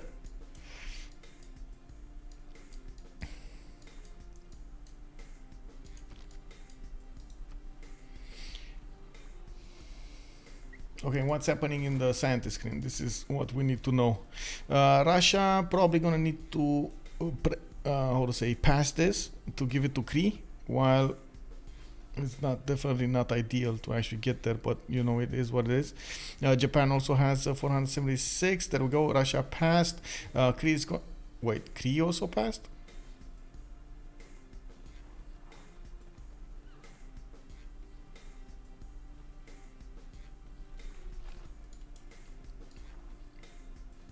Kick W. Cree passed it? No. Okay, Noble was the right after. Okay. So Albert Einstein, Cree did manage to get it, the +4. Then we do have Dandara recruited by Maya. Alfred Nobel got picked up by Russia, so he's going to get an extra Diplo victory point. Gustav Eiffel is also recruited there, and it's going to give Japan wonder construction points.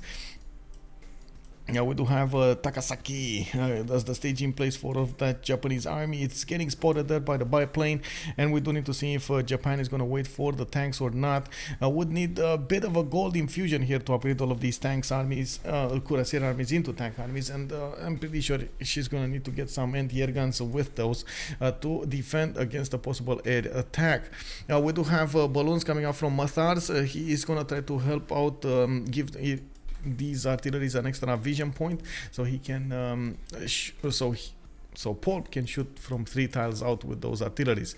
More aerodromes coming out from Wisconsin.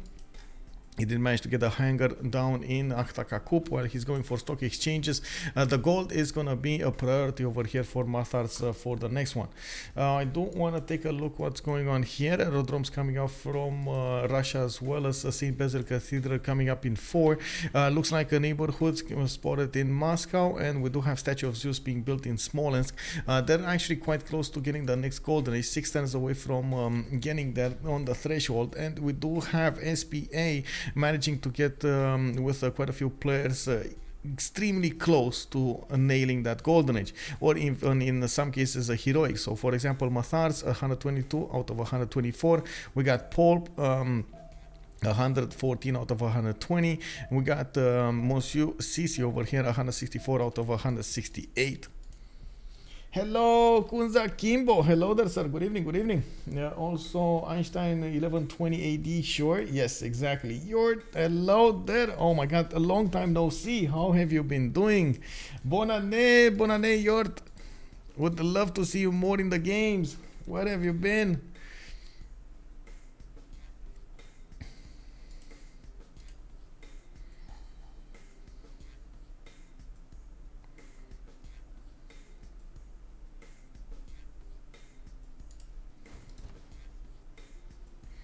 Pipo has built a first tank.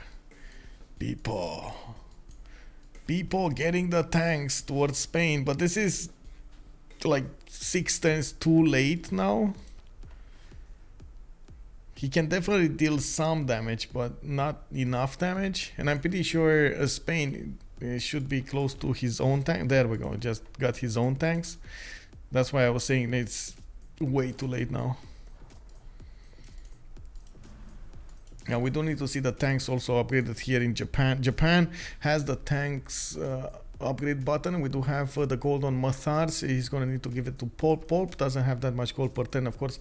With all of those internals, it is a bit unfortunate, but it is what it is.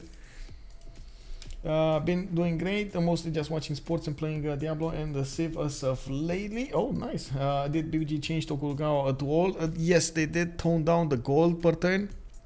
You don't get the gold scaling with the districts anymore for the internal trade routes. That's what I've seen as a change.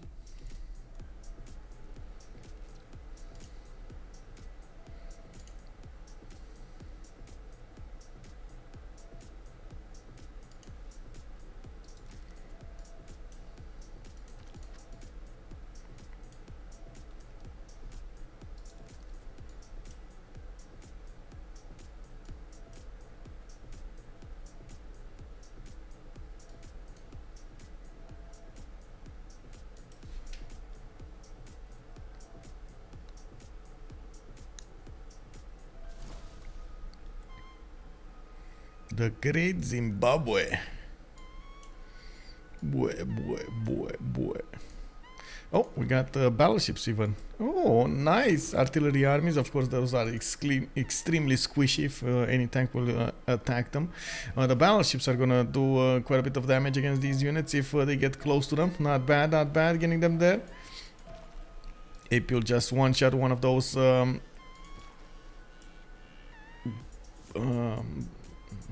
field cannons, and it looks like he's Getting counterattacked here. Maya is gonna try to get a builder away, and Apeul needs to get it back in Zaragoza extremely quickly if he manages to do so. There we go, he did. And we do have a field cannon getting also on that tile, and Maya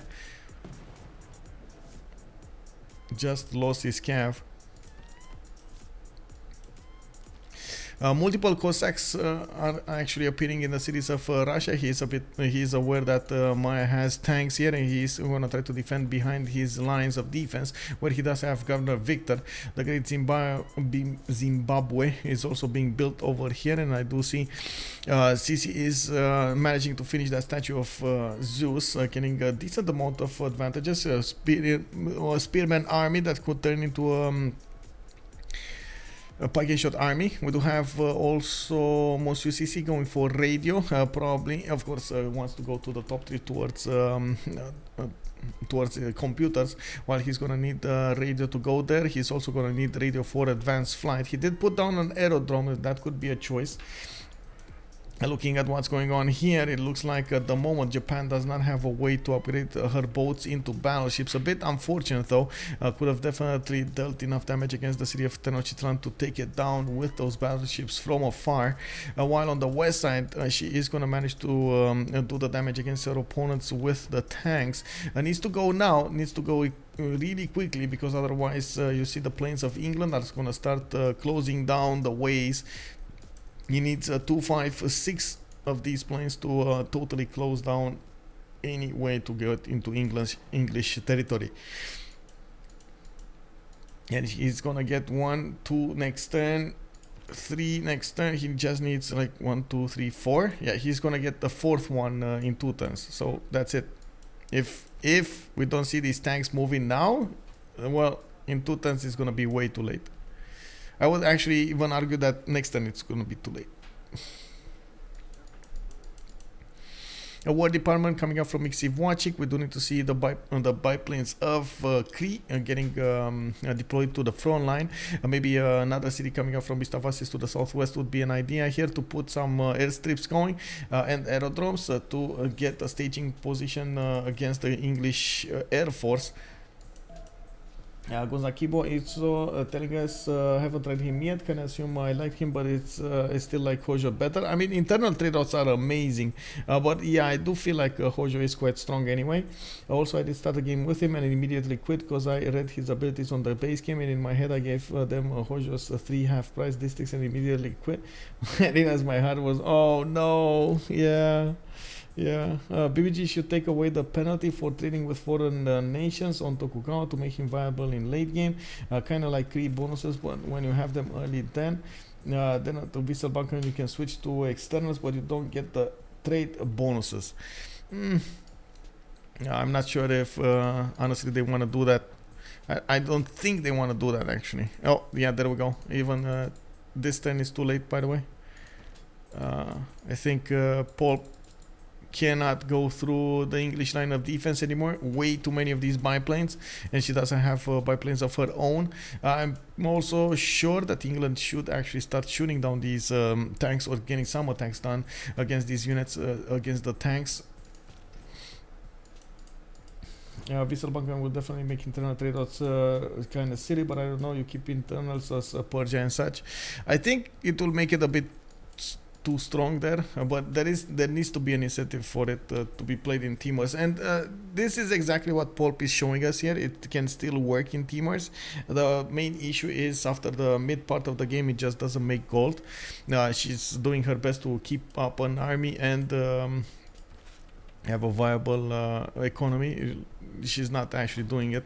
670 production though, with a minus 33 gold. Did manage to finish Rural Valley, and I do see the city of Tokyo is 123 production, getting a tank army in 4 turns. That's a long time to get a tank army, but at least it's fine. And we do have more banks coming up from her commercials. That's going to give her an advantage, and I'm pretty sure seaports will be extremely valuable if she manages to get them. Maybe make E-factories give a base golden. I think E-factories, if they're changed, I think they will be changed for both. And I don't think they want to change the E-factories for both. They need to change something that only affects Tokugawa.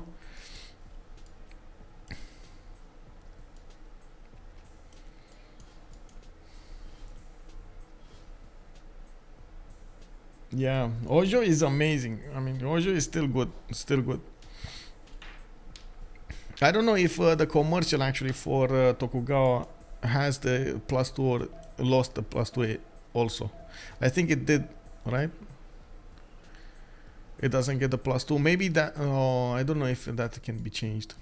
Honestly, again, I don't know if that can be changed. It would make sense to not have that penalty on Hojo, on Tokugawa. I mean. And there we go. Poolp arriving with the tank armies right in the face of English cities that can be two-shot, but unfortunately it doesn't have enough on these tank armies to go through. And I do have to point out the tanks can go into the water and two-shot that city of Bradford if she does that. Maybe a last move, first move coming up from Poolp. Maybe. Koco not going steel. Major mistake. Major mistake.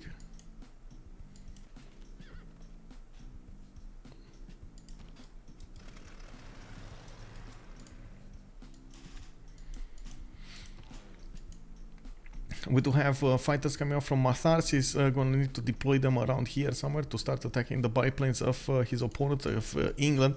And I'm sure he's also going to need to go for his... Oh, he's actually even buying them. I'm sure he's also going to need to go for airports so he can get as many of those aluminum points as possible. I didn't see that much aluminum throughout his land, nor do I see him benefiting from that many airports yet. Yeah, we do also need to see him try to get some forward city over here from Mr. Vasis. This is quite a distance for even those fighters to be deployed in and start shooting down their opponents. Yes, it can be done, but not that easy. And it's like the second he actually needs to attack Birmingham or Liverpool or Manchester, it's a bit too far. So that's quite a problem. The tanks can't pass the planes? No. No, the planes usually block the tiles. So if the planes get deployed like this, they block the tiles. You see, they force the waypoints to go around. Burj Lapsosin, good evening, sir.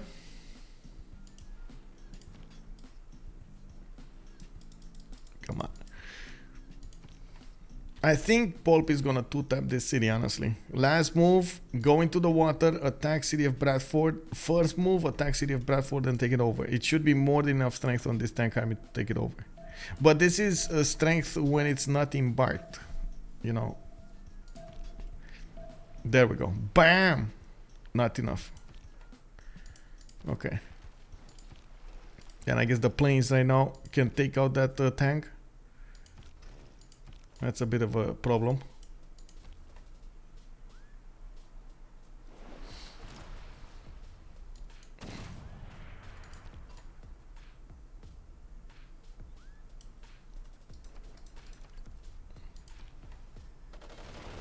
Yeah, that tank, upgrade.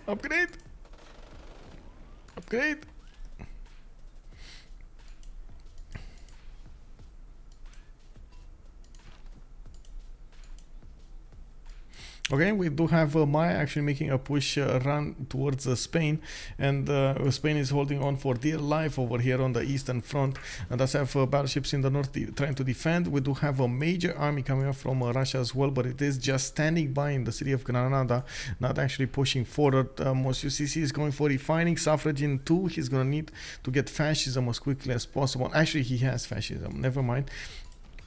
And we do see on this side, Apeul is defending with his own tanks against the tanks of Maya. Doesn't look like the Mayan army can actually push through the Defender of the Faith and all of the support bonus here.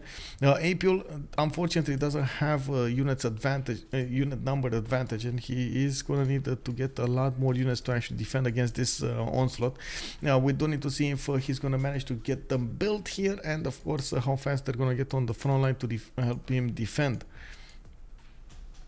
A very nice move from Poolp. She managed to save her tank. Yes, she did. She did. Walls goes up. Fighters coming out. Fighters do enough damage against the tank armies, by the way. And it doesn't look like at the moment there is something defending Plymouth. Even though we do have these tanks there. Matharz, a level 2 spy in Plymouth, definitely needs to deploy those fighters as soon as possible towards the front line so he can deal the damage against the English biplanes. He can one-shot them with the fighters he has. With fascism, with the biplanes' lack of oil and so on. It's quite an advantage for these Cree units. Chemistry also coming up in 2 turns from Matharz. We do have Apeul going for flight. Flight is actually quite a surprise, to be honest. TBH. Gonna walk the dog. Have a good walk, man. Janus, good evening. Good evening.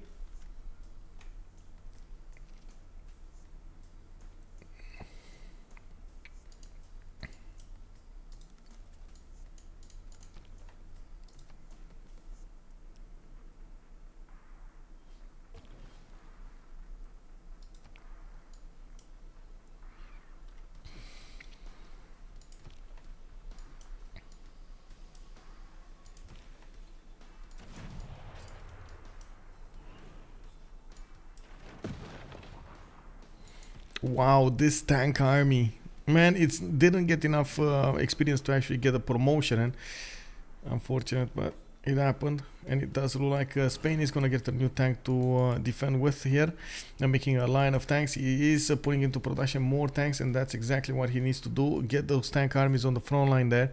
And you can see, try to keep Maya as far away as possible from entering into this. Maya is getting artillery armies. He at the moment doesn't have balloons, but he is gonna get a plane soon, and that will allow him to get more damage against these Spanish units.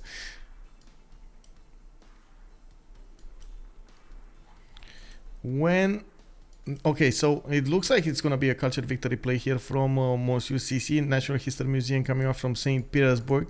While he did give up on getting that Diplo victory, we do have one more turn until the next World Congress, which of course can give us an idea who did go into what. Pipo, Dark Age, Koco, Golden. We got Homme, Fontaine on normal, BaNiPouZ on normal. Koco is reformed the coinage. She's getting a lot of gold now. The Matharz is heroic. We got Poolp heroic. We got Apeul in the Dark Age and Monsieur in the Golden. Not bad actually, 3 of them in a golden.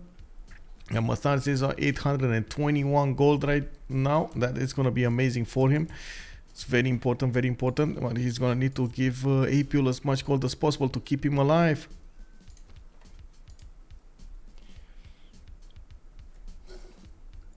Oh, I don't have water anymore. I have some coffee though.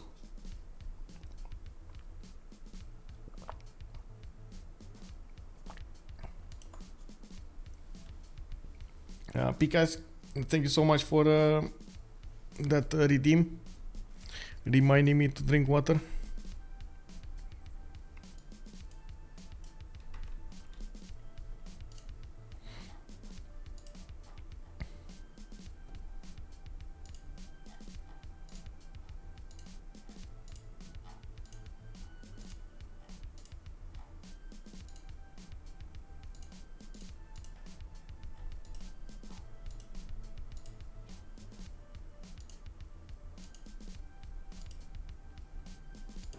Okay, there we go. Treaty Rainforest. Let's go for...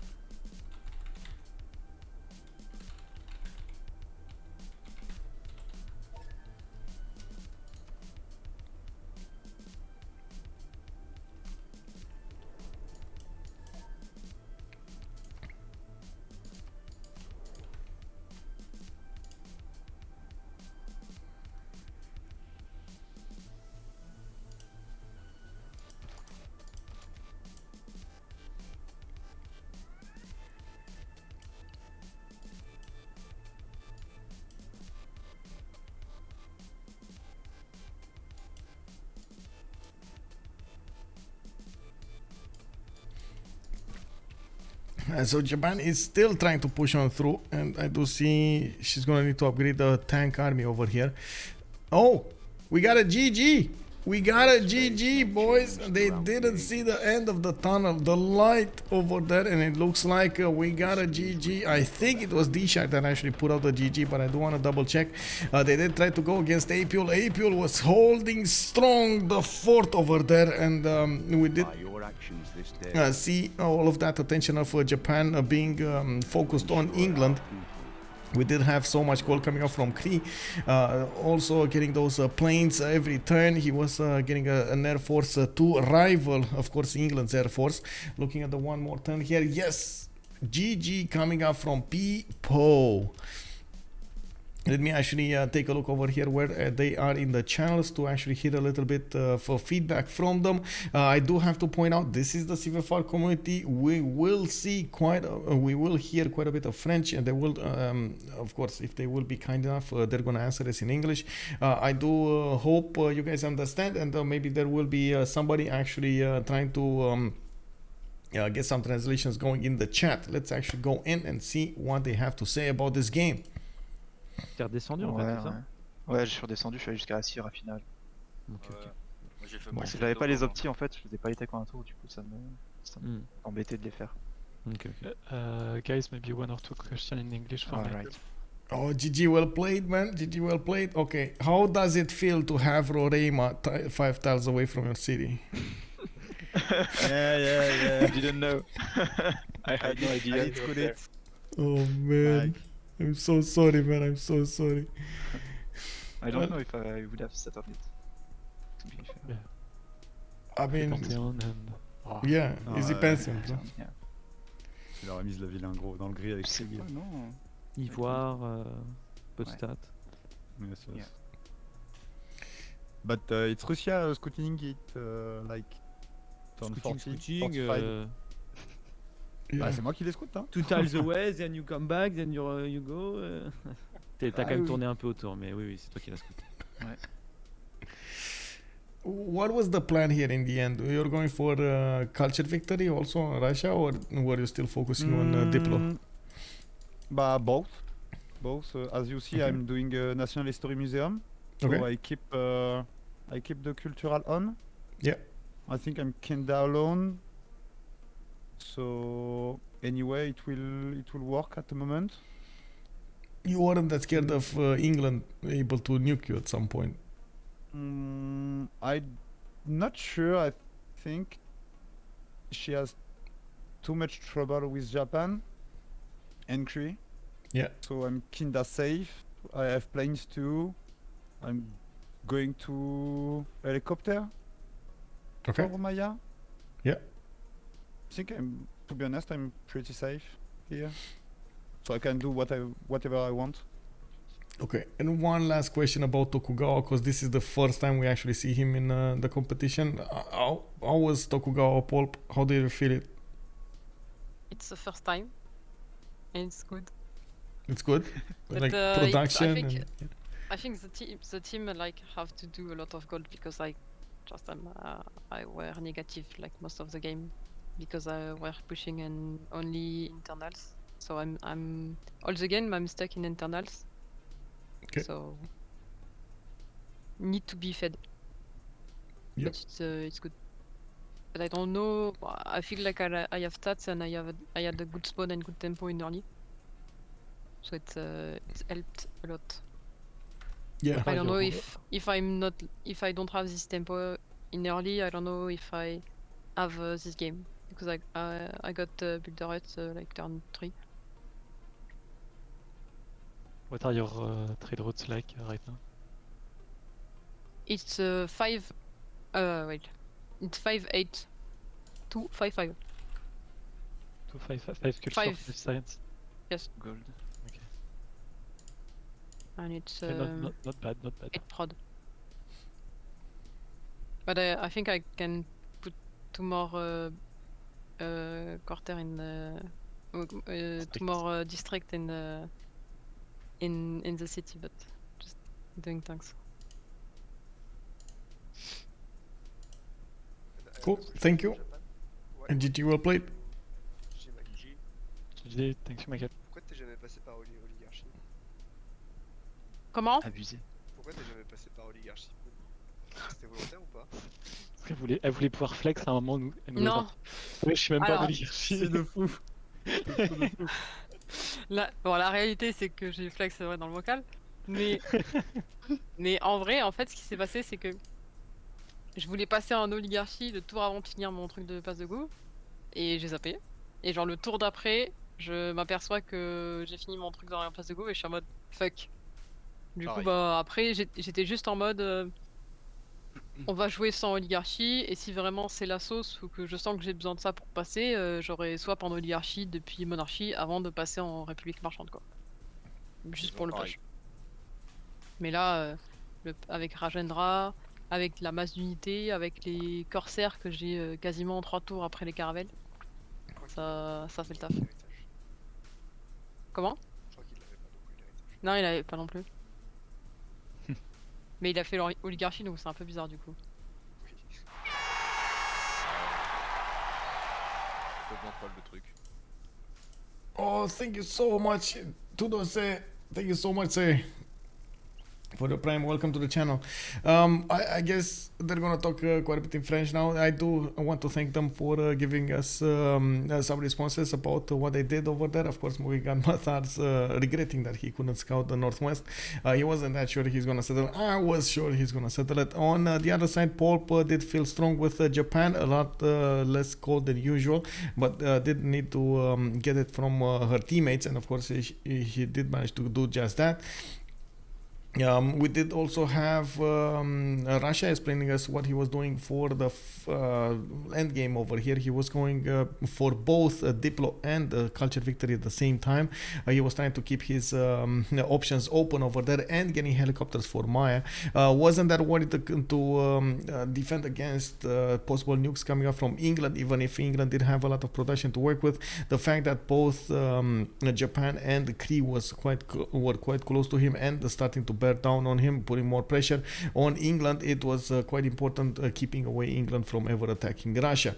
So there we have it, boys. We got the first win of SPA in the CivFR Squadron Season 11. We did have on the other side DShark over there, also putting up a very, very good performance. They did try their best with Maya, getting a lot of stats out, trying to keep up with Spain. Gaul did try to get his sim done, didn't have the perfect land to actually sim with, and was attacked from the coast by Japan, while Aztec did try to get as much as possible those boats to defend against the Japanese incursion. They couldn't keep up with the pressure. So at some point they folded, and at some point he was trying to expand into the east side so he can try to stay alive. He did manage to keep his cap alive. He did manage to keep some cities alive until of course battleships were in play. I do see actually one city got taken out. I didn't see this one in that turn, but I guess yeah, there we go. With one more city got taken down here from Aztec. So that was it, guys. Let's see each other tomorrow. We're gonna have Ulysse go against Sus Team in the third game. That will be the decider. We're gonna need to find out exactly who's gonna go forward in the tournament and who's not. We do have WCG waiting for them on that bottom on the lower rank and on the lower bracket. Then we're going to need to see exactly who is going to end up in the finals with in the finals in the next weeks. Good evening, sirs, and I do thank you very much for the follows, for the subs, so much appreciated, and I do hope we're also going to see each other next stream on 1900 GMT tomorrow. Ulysse versus Sus Team. You can also check out my schedule coming up on Discord with me on !Shamar Discord, or in the video description from YouTube. If you are coming up from YouTube, I do hope you're going to throw this video a thumbs up, and we're going to see each other on the live stream on twitch.tv/OnSpotTV. Have a good evening, everybody, and bye bye.